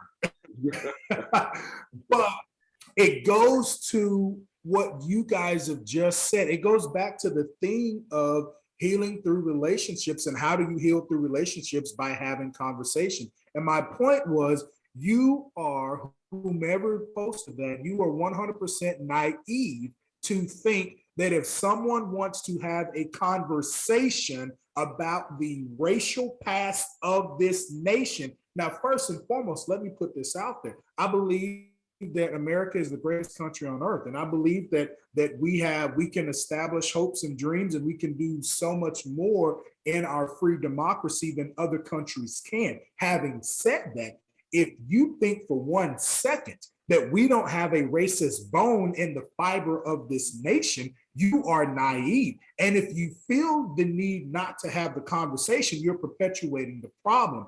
I believe that if one would sit down, and if I came up to my counterpart and they said, you know, Drac, I don't understand why you believe this person is racist, or this group is racist, or there's this injustice. If that person took the time to stop and listen to my vantage point, they might just learn something that they did not know, that maybe, just maybe, would turn the tides of their mind. And then that stems the conversation within the house, within the community, within the neighborhood, and all of those other things. But to not, we talked about this before, to not have those conversations, to turn the page, to push it under the rug, to say that it doesn't exist. That's not helpful. That's not helpful. That perpetuates the problem. Obviously, you have to stop and think, why may Native Americans believe that they're disenfranchised? Right. Why may African Americans feel that they're disenfranchised? Right. Why may women feel that they are disenfranchised? Did they just wake up one morning and say, you know what, we're just going to put the disenfranchised stamp on our forehead for no apparent reason? There's a rhyme and a reason for that. And until we as Americans will sit down and have that uncomfortable conversation, Brother Brian, you're absolutely right. We're going to move the needle, and then it's going to be stagnant. And then we're going to move the needle even more, and then it's going to be stagnant. We're never going to be that beacon of hope and dreams that we were founded on. Thoughts? Now y'all know, Brian, you want to get in? I'm a loaded brother. No, I think you in a nutshell, you said some powerful stuff there, Draco, and that is just the reality. We've got to have the conversation in some shape, form, or fashion. We just can't sweep things under the rug and expect them to disappear. If that were the case, we'd be beyond where we are, if that's all it took. But it's obviously not the case. You know, we have got to have that conversation. And the truth is, America as a whole has to repent for its ways, its deposits into the various groups of people, and how we built this country, you know, and I think that that's the truth, that they just, that the heartbeat of the vast majority of Washington and politics, as I mentioned before, they have that fear because they know the truth. And when the truth gets revealed in an honest and in a transparent way, it is truly going to, let me tell you what it's going to do. It's going to empower some people. Okay. It's going to make you understand who you are and really appreciate who you are and snatch back the narrative that has been attached to who you are solely based on your skin color. We should, honestly, we should be proud to represent this color. You know, and I don't mean to make it a racial thing, but that's the part of the conversation. We should be able to take pride in who we are as African Americans, and not be restricted and limited in a country that, truth be told, our ancestors built. Yes. Go ahead, Brother Rod. You're busting at the seams. You see me? Michael Jackson. You know, so many wonderful things have been said. It's just you're stirring the pot, the stew is bubbling, all of the great things are there. They're there. There's three things that come to mind. Invisibility. Oh goodness, what was the other one? Let me go with invisibility, and the other two will come to mind. That was the word I was looking for earlier, is that when people are made invisible and their problems are looked over, no difference than someone who has psychosis or who is, let me not even necessarily use something as drastic, but let's go with the person who's experienced trauma. If I go to that person and I don't acknowledge their trauma, and I say, oh, that didn't happen. That didn't happen to you. You just need to get over that. I know you got scars. I know you got, but just, look, you're alive. Just be okay with that. That within itself is much more damaging not to acknowledge. Let me say this. I thought that I was a person that was very understanding, who understood, disenfranchisement. I know what it's like to be, downcast and all those kind of things, until I had an encounter with a few of my female cousins as Black women and began to share their experiences with me. And I had some kind of some intense moments, we'll say. But it was after listening to them, how they experienced coming up in our family, that it was like, oh, I didn't even think about how that situation impacted you.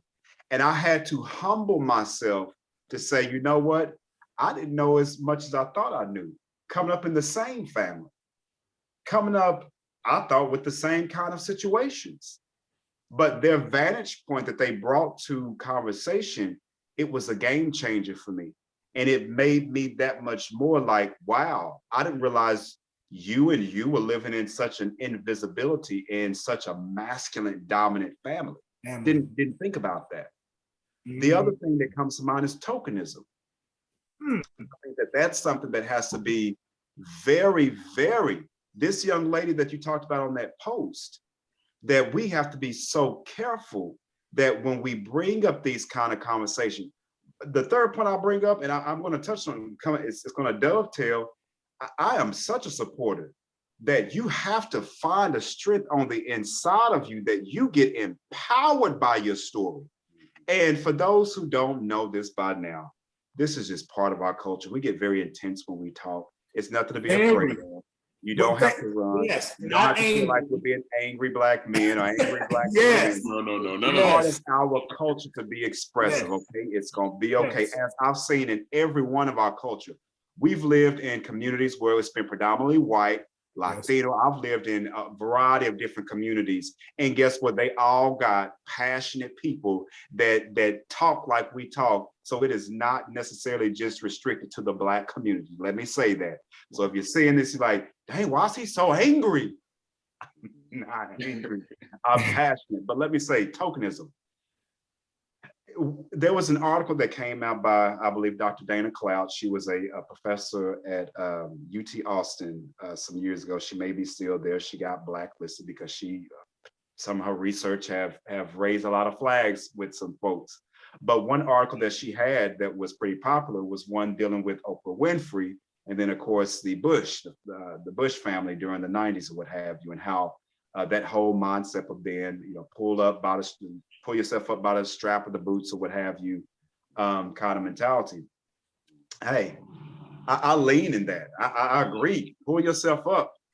But what we cannot do is blanket everybody's situation to be the same and say, okay, let's just put this ABC formula together and you should be able to. Why are you not thriving? You've been given every opportunity to leverage yourself. And at the surface, okay, we talked about, I think earlier on, we discussed equality versus equity. How equality, yes, that may mean, and I think one of the best examples I saw was during a training, that you have 3 children that are watching a baseball game. One of those children have a platform that they can stand on and actually see over the fence, the baseball game. One child is looking through a hole on the fence. The other child can't see anything. How do we bring equity to that situation? Well, we give them all the opportunity to have a platform where they can see the game. You may have to adjust those platforms because one may be too short, one may be of a different size, but you adjust the platform so that they can equally see what everybody else is seeing. That's that difference. I hope that made some sense between equality versus equity. And then the other step would be just tear the entire fence down so that no matter who you are, you can see this game. That's the approach we have to be willing to take when it concerns approaching these topics, that everybody is coming from a very different kind of a situation and a different vantage point. And if we don't acknowledge the person that's looking through the hole, the difference from the person who don't even have a hole to look through, if you don't acknowledge that, then you're going to think, well, they're all at the game. I've all put them in a position to be at the game. They should be able to enjoy it. No, not so. You didn't give the proper equipment so that they all can experience the same way. And that's what we're dealing with in our situation. I want to make this last little point here, and then I'm gonna be out your way. But I work for a school that has had an incredible push on merging the Chinese culture into our schools. And I love that. I love it, especially just coming from China, living in China and seeing, wow, look at the integration of bringing this Confucius type program into our school system. Kids are learning Mandarin from grade school all the way up to high school. They're also learning Spanish from grade school all the way to high school. This is fantastic. But I thought to myself, where's the interest in this? We know that China is a superpower now. Yep. If they're not already the superpower, they are predicted to be the superpower in the next few years. We know when these kind of transitions happen, the economy shifts, your currency shift. So many things shift in terms of how the ball players show up to the game. Where is the other economies or the other cultures that are being prioritized? Is Swahili being prioritized as a lingua franca of the African continent? Are other languages around the world that represents the minorities that are here? There are more African Americans in the United States than there are Chinese. So why is Mandarin now being the priority language for these schools? Something to think about. Why aren't we seeing some of the other cultures? Now there's a lot of conversation to be had around this. I'm not necessarily bringing that up to say, oh, woe is me. No, but it's saying we have to be willing to have these kinds of conversations that question the process along the way, so that we can assure that there's equality there is equity and equality, and then the potential to make sure that everybody is showing up to the ballpark. Am I saying that this is some pipe dream and it's going to happen overnight? By any means, no. But if we hush our mouths and stop talking about it on the sake, because I don't want to hear nobody else talk about no Black history. I don't want to hear, I just don't want to hear it. If that's your only reason for wanting to shut the conversation down, ask yourself the question, why do you feel that way? And are you willing to make the change? I want to drop this and then I'm going to have to go. But you said a word, Rod, about humble, and being humble. And I believe that that is probably going to be one of the most critical things necessary in order for us to really, really have an authentic conversation. And I'm talking about all the various cultures. And I'm going to read this really quick. I have this note card right here. I don't know if you guys can see it, but anyways, it has 13 steps to humbleness. And I think I'm just going to read a couple of them. And I want you to think about our conversations and really ask ourselves, is this what it's going to take? Number one says, firstly, it's 13 steps to humbleness. Number one, be situationally aware. Number two, be willing to retain relationships. Make difficult or challenging decisions with ease. Put others first. Listen to others attentively. Speak our mind. Say thank you. Have an abundance mentality. Start sentences with you rather than I. Accept feedback. And here's a big one. Assume responsibility. Ask for help. And address uncomfortable conversations. Wow. So, I mean, when you look at that, these are things that we've got to do. And all that falls under the category of us humbling ourselves. Yes. You know, so I think that when gathering that platform and when that day comes and as we contribute to that, we have to continuously ask ourselves, are we being humble as we approach these issues, you know, and really listening to the other person on the other side? And are they listening to us? You know, and I think that that's how we're going to continuously make strides and make this thing shift over the course of time continuously. That's good. I mean, that is the true essence of healing through relationships and you know, being humble. So Brother Brian is always so impactful and so powerful and moving and all of those things. And so we thank you for your time. We know that you've got to bow out. What a way for you to end that segment with humbleness. I mean, there's nothing else for me to say on that segment, because that was a mic drop.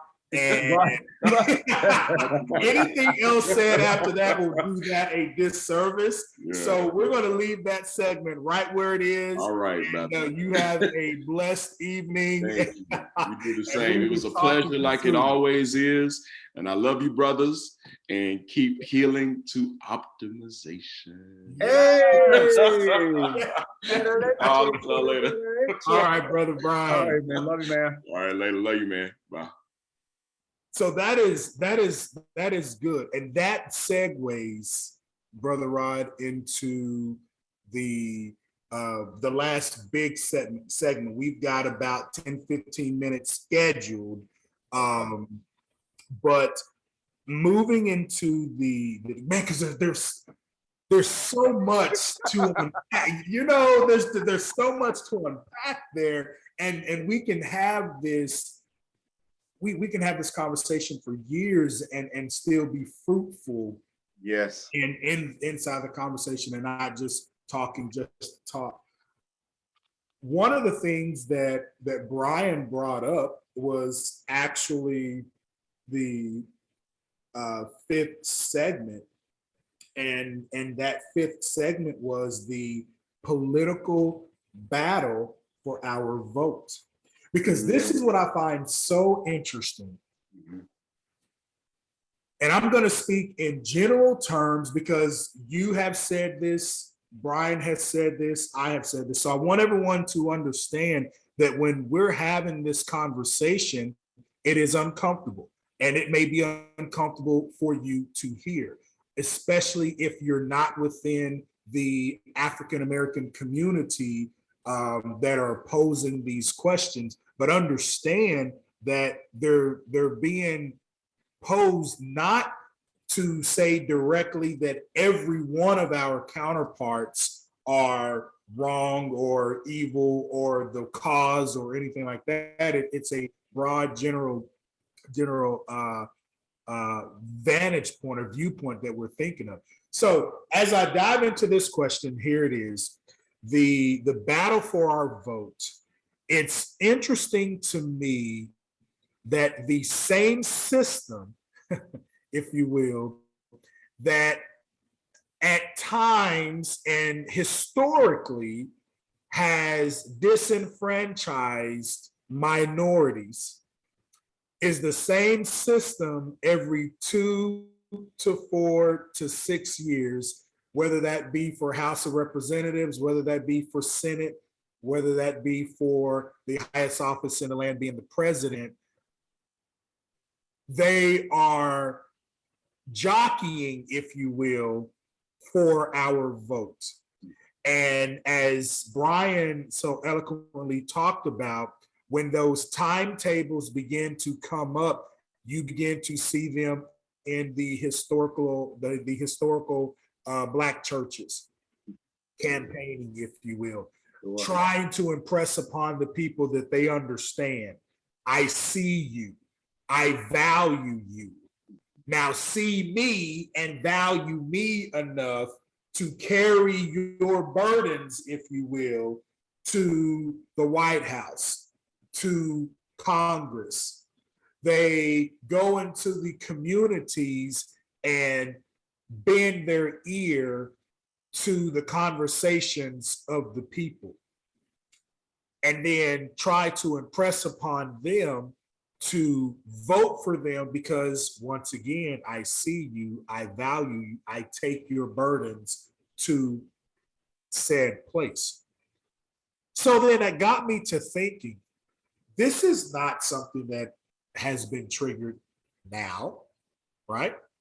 This is something that has gone on forever. And as I read Emmanuel's book, he talks about who's governing the government. And in chapter 9, it starts with this quote. And I'm going to say the author later, but I'm going to give you the year just to put this entire thing into perspective. Okay. The year of this quote was 1964. Now, I don't know what month this was, but we do know that in 1964, we were, as a group of people, we were galvanizing and trying to get the Civil Rights Act passed and all of that stuff. So today's administration, for sure. Correct. So I don't know what month we're in, but we know the year is, like you just mentioned, the LBJ administration and trying to get the Civil Rights Act passed. But this is what the quote says. I'm not a Republican, nor a Democrat, nor an American, and got sense enough to know it.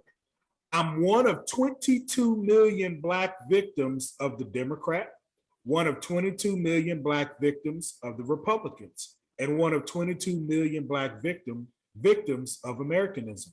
And when I speak, I do not speak as a Democrat or Republican, nor an American. I speak as a victim of America's so-called democracy.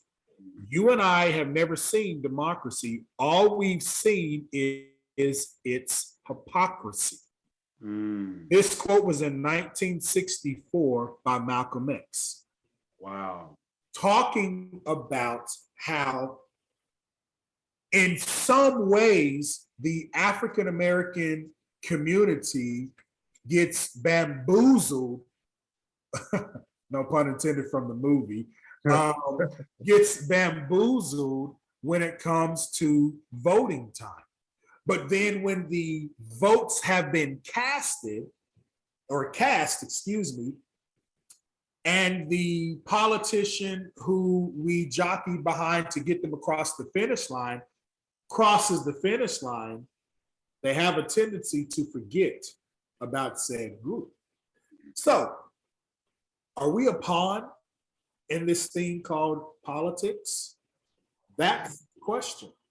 Are we being used as a pawn? Because I think that quote in some retros and in some aspects is prevalent today. Now, I wouldn't go as far as to say that I'm not an American, because I am an American. I believe that you would say that you are an American. Yeah. Mm-hmm. Regardless of the political affiliation, we do know that when those 2 years, 4 years, 6 years roll around, the Black vote is sought after. So, are we a political pawn? You know, Coach, it's a great question that I know not only are the African Americans having, but the Latino voters having as well, seeing that they are growing, suggests to be the largest minority group right now. I mean, no doubt. I mean, it's,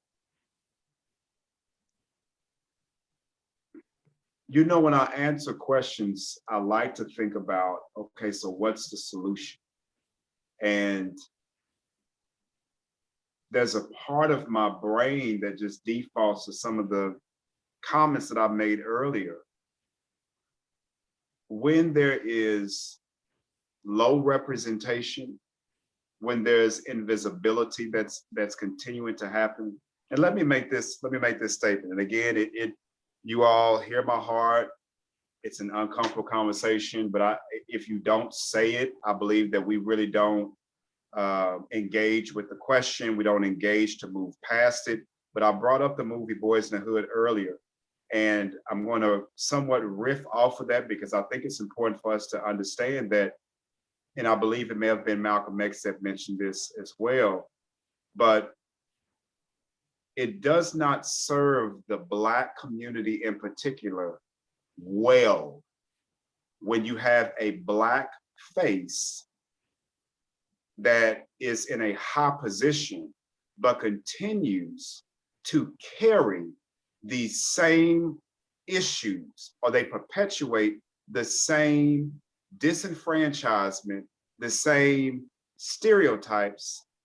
They reinforce the institution of racism at large by saying, look at me, I've made it, so why haven't you all made it? Or you all just need to be grateful and be thankful for what you have, kind of a matter. Mm-hmm. Or whatever field of work that you're in, if we don't show up, and let me be clear, and again, we're being transparent and open. Let me put myself on Front Street and say, I know what it's like to be in a position of power and not stand up and to give where I could have made a change and a difference. I didn't speak up. Yes. And I've had to live with decisions that I made as an executive, as a person who had power and did not stand up and speak up when the time was needed. Yes. Can I pause you really quick, Brother Rod, and ask you this question, because that is so powerful, man. You just made me think of probably 5 or 6 or 7 scenarios of myself. And I think about that, and I've thought about those for years. And I beat myself up over that because historically we are a group that has been disenfranchised. We consciously, subconsciously tell ourselves that if we're ever in the position to, and then you fill in the blank, right? Yeah. Make decisions, have the power, be in the room, then I'm going to make sure that I, for my people, insert, those things. And Sure. then there's times where we're at bat, it's an 0-2 count, and our people are telling us to swing, and we don't swing, and we get struck out. Yeah. Why is that? Is it fear of shaking up the mainstream? Is it fear of their retaliation towards us? Is it fear that we will lose the power position that we're in? Is it the crab in the barrel mentality? Why is that still so prevalent with us when from day one, all we want is that equality and equity, and then to pull the next group up? But there's times where we don't even swing the bat. Can you Yes. dive into that? Oh man, see, and I want to pause here for a bit myself, and I want people to understand. This is why I said at the beginning of this is why I said what I said at the beginning that don't think, and I know I'm starting with the negative, but don't think that this conversation is just about pointing the finger at all the non-Blacks or our Caucasians, brothers and sisters. Absolutely not. This, when we talk about healing, it's an uncomfortable situation or uncomfortable conversation for ourselves, because we have to be willing to bring truth with us at every level and at every front. And if we can't be truthful with ourselves, how do we expect for somebody else to be truthful? Absolutely. How do I expect you to go and march and say Black Lives Matter when I have not gone forth to make that present in my own life? Right. Not so.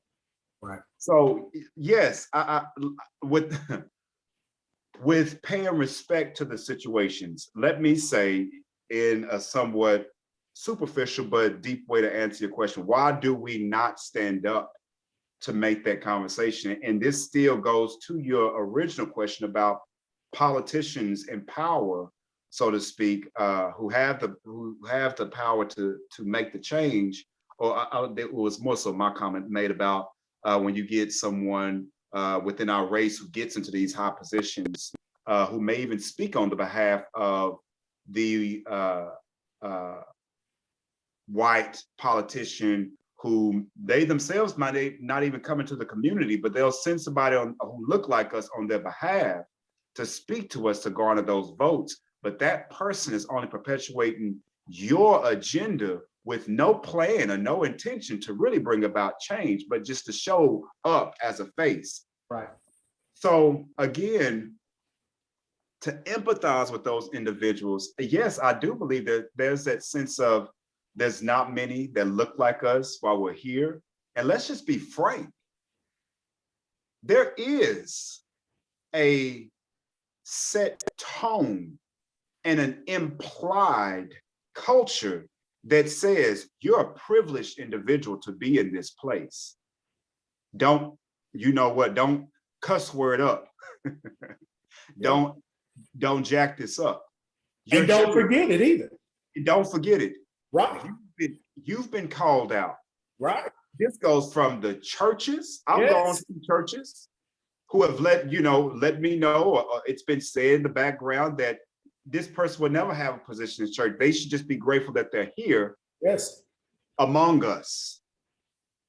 This goes for the universities. This goes for this can go across the board. Yes. But there's that sense of, I guess I need to be grateful because look at me, I'm in this position where I have the respect of my counterparts. I have influence here, and you can't be around too many people that look like you, because now you're going to be associated with this certain kind of culture. There's all of these subconscious thoughts that it's mixed with so much. It's not an excuse. The other part of that is that you haven't built up the kind of courage that's needed in that area to speak up and to speak out. And when you don't have something in place, you don't have a model in place, it's very challenging. But it's no excuse for when you've been designed for such a time as this. When the situation matters, you have to raise your voice. And that's partially why I've made the decision to continue to have these conversations. I may not be able to create legislation. I may not be able to be on the news somewhere. We may not be able to make any kind of massive change that's going to have an impact on the advancement of our community, but we can have a conversation.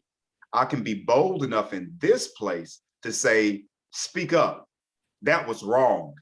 Not being able to speak up on their behalf is wrong. And we will not let that happen again. We cannot let that. If that means I have to put my job on the line, so be it. Because one thing I do know, and as Pastor Brown would say, one thing I know and two things for sure, is I know that there's God and God is going to take care of us one way or another. Amen. Period. So if I make this decision, I stand for righteousness and truth. I don't care who you are. You will not use me as a pawn for your own agenda. And I'm going to be vocal about that. I understand the power of my vote much more than what I did at 18, 20, 25, 30. I understand that power that much more. Wish I would have got it earlier, but I understand it more on when to address and expose microaggression. No, that was error. You're wrong for that. You're in a position of power. Let me say this too, and then I'm gonna pass it back to you because you got me stirred up. I acknowledged that there are several different systems that we have to be aware of, and I still hold true to that. But there is a place where truth has to speak to power. Yes. It has to speak to power, and it has to be disruptive. Yes. And that does not mean violence, Right. but that means by principle. Yes. You opened up with that Malcolm. My God, Malcolm X. My God, what an incredible vessel. What an incredible vessel that has been completely misrepresented. Yes. Completely misrepresented and perverted in our history. I don't care if Muslim or not, a jewel to our community, not just the Black community, but the community at large, to be able to speak truth to power in such an uncandid and a bold way that it gives me chills. I go back and I watch his videos and it gives me chills to see this man still speak truth to power, even knowing that his death is right next door. Yep. And to speak boldly, that takes courage. That takes process to build up to that. My point is, I had a point. I got thrown by Malcolm X. My point is,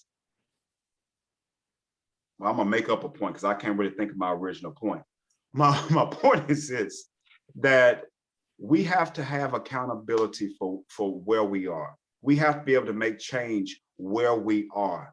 And we have to be willing to be a vessel of courage to be used no matter what, even if it's writing a term paper about a topic or an issue that you may not be comfortable, but that professor's going to read that topic. That professor's going to read that conversation. It may be that you're the first person that you get the gold medals. You get the platform, and you may have to share your story of disenfranchisement on the account that somebody may be uncomfortable, but your story is important to be heard. You may not have the eloquent speech, but it's important that you speak up, and it's okay because you're going to be covered one way or another. Okay, I palavered that and had to come up with some stuff there, but go ahead, brother. That is, that moves us to our last segment. And I love the theme of these three podcasts, and first of all, piggybacking off of your brand of healing through optimization, because in order for us to heal as a country, in order for us to heal in relationships, we must have uncomfortable conversations. Indeed. And we must hold on to the truth, and we must speak the truth, no matter where we believe that truth will lead us.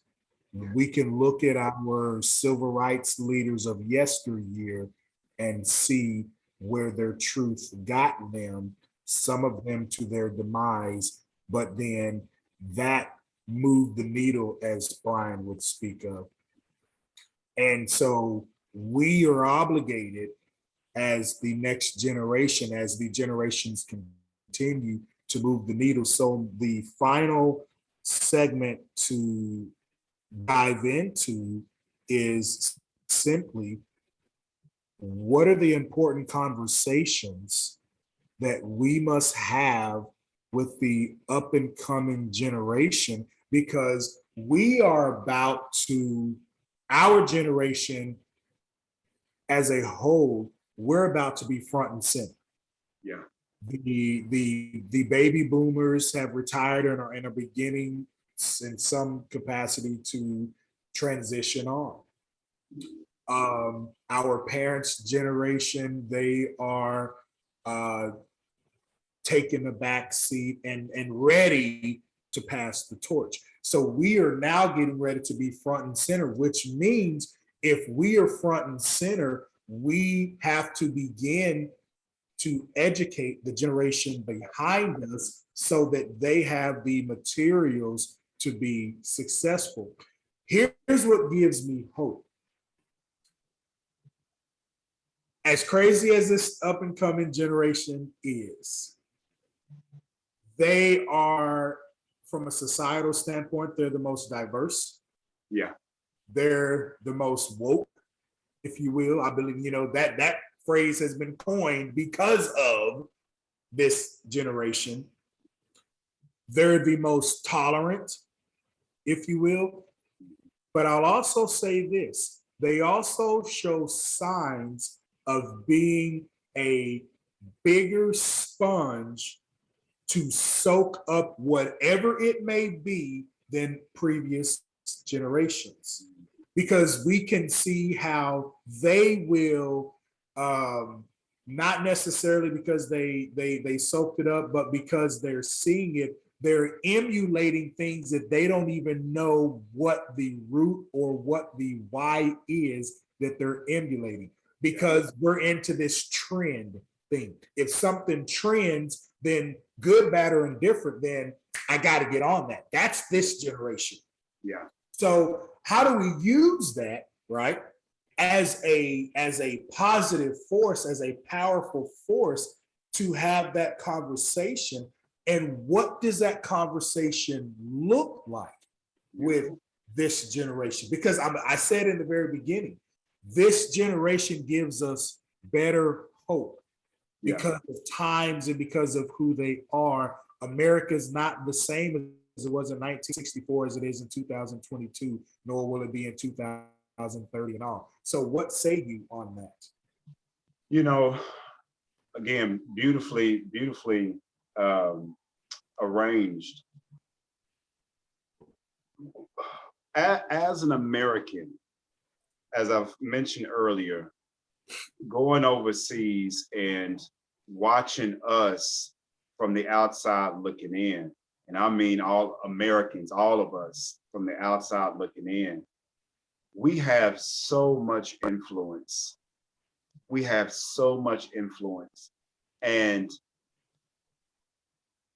there's a big part of the world that, yes, they see us as Black, white, we're much more hypersensitive to that in our country than in some other parts of the world.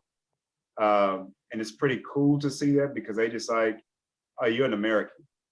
It's not necessarily African American. It is, you're just, we know you're from America, So that was pretty cool. It's not that I want to obliterate the differences that we have, but it was just a different experience to sense that, to have that. My point is,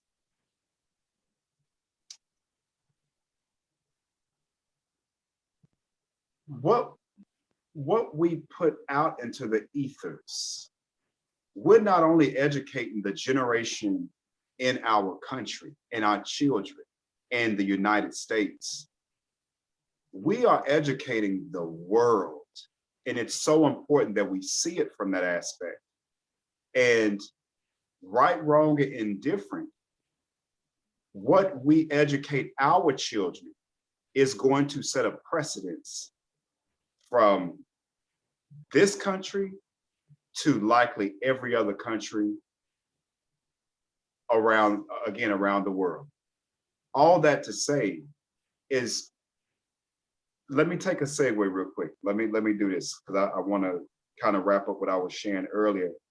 Democracy in principle, and this is before I got on my tangent with Malcolm X. Democracy in principle, if we follow it in principle and we allow people to not just speak truth, but to bring their educated truths in terms of their research, us being transparent about the kind of research that's been done that showcases what we've contributed in the timeline of our history, to bring this kind of information up.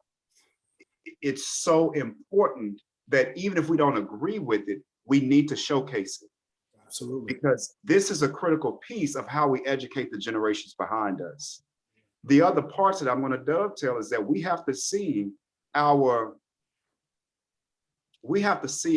leaders age and become elders. When we think about powerful leaders like a Malcolm X and a Martin Luther King and many other ones, our minds should not be met with, well, if I speak up truth, that means that leads to death. I have to be willing to just give my life for this. And yes, that is a truth. Be a martyr for what you believe in. But there's a part of me over these last couple of years that have understood that, wait a minute, I don't want to have to die to speak truth. Why is it that when I speak truth, I got to think about, I got to die for this? Yeah, you cut off. Can you imagine if we would have had a Martin Luther King live to his 90s, 80s, or 100s? Yeah. You had a Malcolm X that would have lived to his 90s, 80s, or 100s, 80s, 90s, or 100s.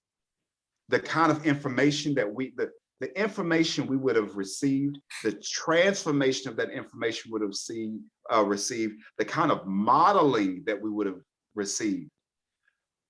I'm answering you in a kind of roundabout way, but I'm getting to the nuance of your question, that we have to model for this generation. And we have to, the larger we has to provide an environment that protects the individuals that speak power, that speaks truth to power.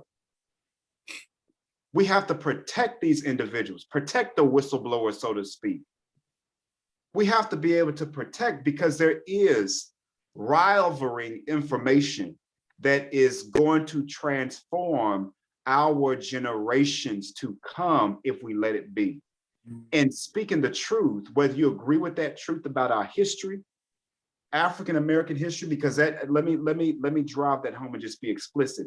Our kids have to learn about a diversified, wide array of African American history. They have to, and they cannot just see their history as coming from slaves. Yes. Period, point blank. They cannot just get our history in February. Yes. They cannot just get it as a one slide lesson. Oh, well, this interrupts what we have going on. So, oops, sorry, we actually won't even have that for the month of February. You just got to kind of get it on the back end, go home and ask your parent. We have to be able to integrate our history and our contributions so that we become much more visible, not only in the marketplace, not only when we go to the grocery stores, but we become visible in our scholastic journeys, so that there's a sense of confidence and value that's raised, so that as, yes, we are in a social media, your children, the children that are in schools right now, considered to be the digital natives, that they were born into Wi-Fi. They were born into a lot of, especially your children, born into social media. They won't have a time period in their lives that they don't remember not having social media, unless something drastically changes up ahead. But their childhood is solidified with that history of social media. And guess what? Within that history, they're gonna forever have branded in their brains January 6, 2021. They're gonna have the George Floyds branded into their brain, 2020. They're gonna have COVID branded into their brains forever. Yes. So when we think about how powerful these lenses are, which we've always known that the media and the lens of television has always had a very powerful, it's a powerful apparatus to perpetuate information. We have to, as a next generation, we have to be much more aware of this and how we discern and design the kind of information to leave behind for this upcoming generation, that they know how to use discretion on how to pull apart, be an informed consumer of what they view, what they watch. And then we give them a holistic kind of approach to their education so that they see, okay, this was that. I understand this person was full of passion, this rave happened, but to zoom out, I understand that I need to be able to bring in my knowledge and my intellect to say, this is why we can't allow for this to happen. This is why we have to have uncomfortable conversations. This is why I have to understand our history so that I know that if we don't acknowledge these problems, we're bound to repeat it, so that we don't repeat the same matters that we've had, so that we understand that I can't go harm someone because they are same gender loving, that I don't treat someone unfairly because of the gender that they have. Or I mean, just all the other pieces that we ain't even touched on yet. But they understand that from us, our responsibility has to be to educate them and make sure that they have not just education from home, but in the schools, the curriculum has to reflect a more accurate history. And I hope I answered your question with that. I know I kind of went everywhere on that. Yes. And as I think about my children, and I have two daughters, for those of you that don't know, my wife and I are raising a 10-year-old right now and a 7-year-old, two girls, in a very complex time. No, it's not the Jim Crow era. No, it's not the slavery era. But it is the somewhat era of confusion, because we have come so far, yet we have so far to go, to where in 2022, my daughters, unbeknownst to them, are asking questions that I asked my mother and father, who asked their mother and father, who asked their mother and father. And the Lord has blessed my family to still have a great grandmother. So my daughters have a great grandmother who's 98 years old and can see the war of attrition, can see, history in the making. And so as I ponder this question, and as I bring this to a close, I think about where I would want my daughters to be. And so it's one of those that, in the leadership world, thinking of beginning with the end in mind. So the end being having equity and equality, as you mentioned. The end being having the strong voice and standing in their truth. The end being having uncomfortable conversations with their counterpart. So if that is the end, all the while, as Brian mentioned, staying humble, through the process, what do I need to do now? Because I have to begin with what I want the ending to be. So we have conversations with our daughters to build them up, to strengthen them, to allow them to see the good in our people, the good in people in general, the good in America, the country that we live in, to empower that they have a strong voice that not only can be heard, but needs to be heard. So I will say to anyone raising the next generation, teach them by beginning with the end in mind. Where do you want them to be when they're in your place? And begin to teach them that now.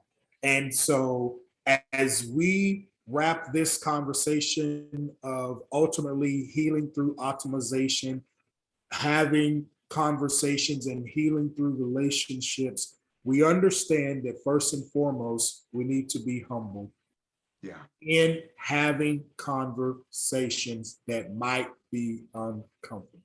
Yeah. So no matter who you are, where you're from, what your soapbox is that you stand on, if you can stand in your truth, but be willing to listen and have the conversation with someone that may not think and look like you, then and only then will we heal our relationships. So with that, I am going to turn the floor back over to none other than Mr. Roger Chambers. And I appreciate you for giving me the platform to facilitate this third part conversation of healing through relationships. So thank you, my good sir.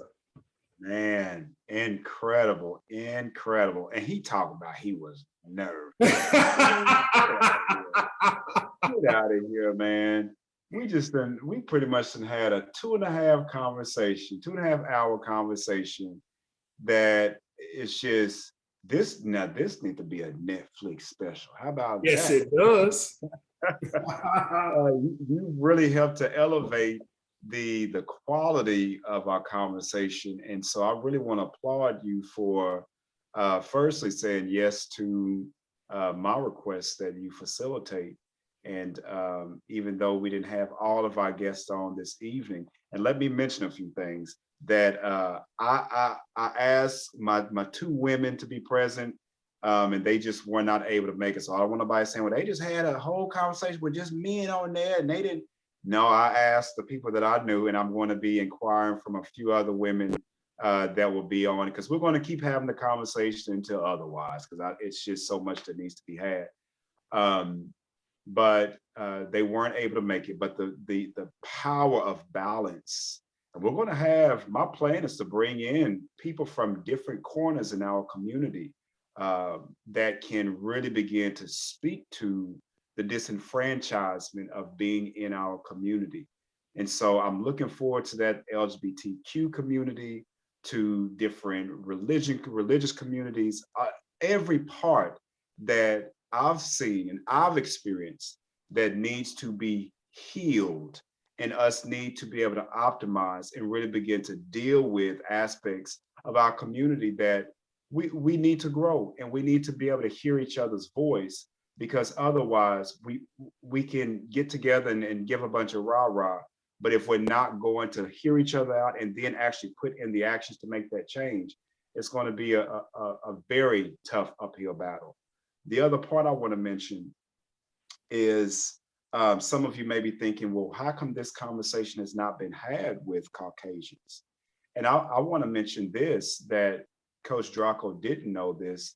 I actually had a series conversation back in 2020 after the George Floyd matter took place with a colleague of mine that I worked with online for a school called Ubiquity University. And Lee Mason, beautiful soul, beautiful brother from the Netherlands, Caucasian brother. we did about, I think, 3 or 4 videos around the issues of racism and really establishing a conversation from 2 different views. One, he was completely, from a different country. Of course, he was Caucasian and just had a very different kind of experience. And then I began to share my experience. And what emerged out of that was that we both understood the level of research first that we have to go back and understand, get clarity on when we have especially scholastic and just a heart-to-heart conversation, because not only were we both educating each other on the topics, but we were also having to educate each other on the nuances in our respective countries, which made for a very different kind of conversation. But I would love to have these conversations happen with our counterparts in a way that we can, that feels right, that feels attuned, that feels aligned. That's something I'm open for. But I do want our audience members to know that I haven't just had this conversation with people within my community. I've made the efforts, and I've been on other platforms, global platforms, where I was invited within my school to talk as an African American, what it's like to be an African American male growing up in the United States for a few minutes. And I've been able to share some of my experiences with cops, the good, the bad, some of the ugly that I've experienced. Nothing too shameful. I've had some relatively good experiences with cops, but I also had some not so pleasant. But then also what it's been like to grow up in a society with institutionalized racism, what that experience has meant for me and what's happened with that. So I want people to know that though we're having this conversation, this may be your first time seeing this, for these last couple of years, I have been in situations where I've been able to voice my conversation with Americans and people from across this world, Caucasians from across this world, and others. And it is a part of a healing process. And it does require for us to be more educated, even within our own community about what kinds of resources are out there and how we need to perhaps question those resources, and then also question the questions. So I'll leave that right there to say again, Brother Draco, you did a fantastic job. Looking forward to furthering the conversations, brother. You have a fantastic evening, and you all please share this information. If you're wondering how to approach the conversation, if our temperament does not fit your cup of tea, trust me, we come in all shapes, colors, and sizes. And there are those who are very docile, speaking a very low tone, and I love them. That's just perhaps you're going to get a variety of influxes with us. And if that fits your cup of tea, have at it. Get you some of this tea and enjoy, because I guarantee that you're going to be able to learn and grow as a much larger collective community, a human community, and we're all going to be better for it. So thank you all. Have a fantastic night. Remember, join the wave, H2O, and there's more to come. God bless you. Send that love out. Draco, give me one moment. I'm gonna end this.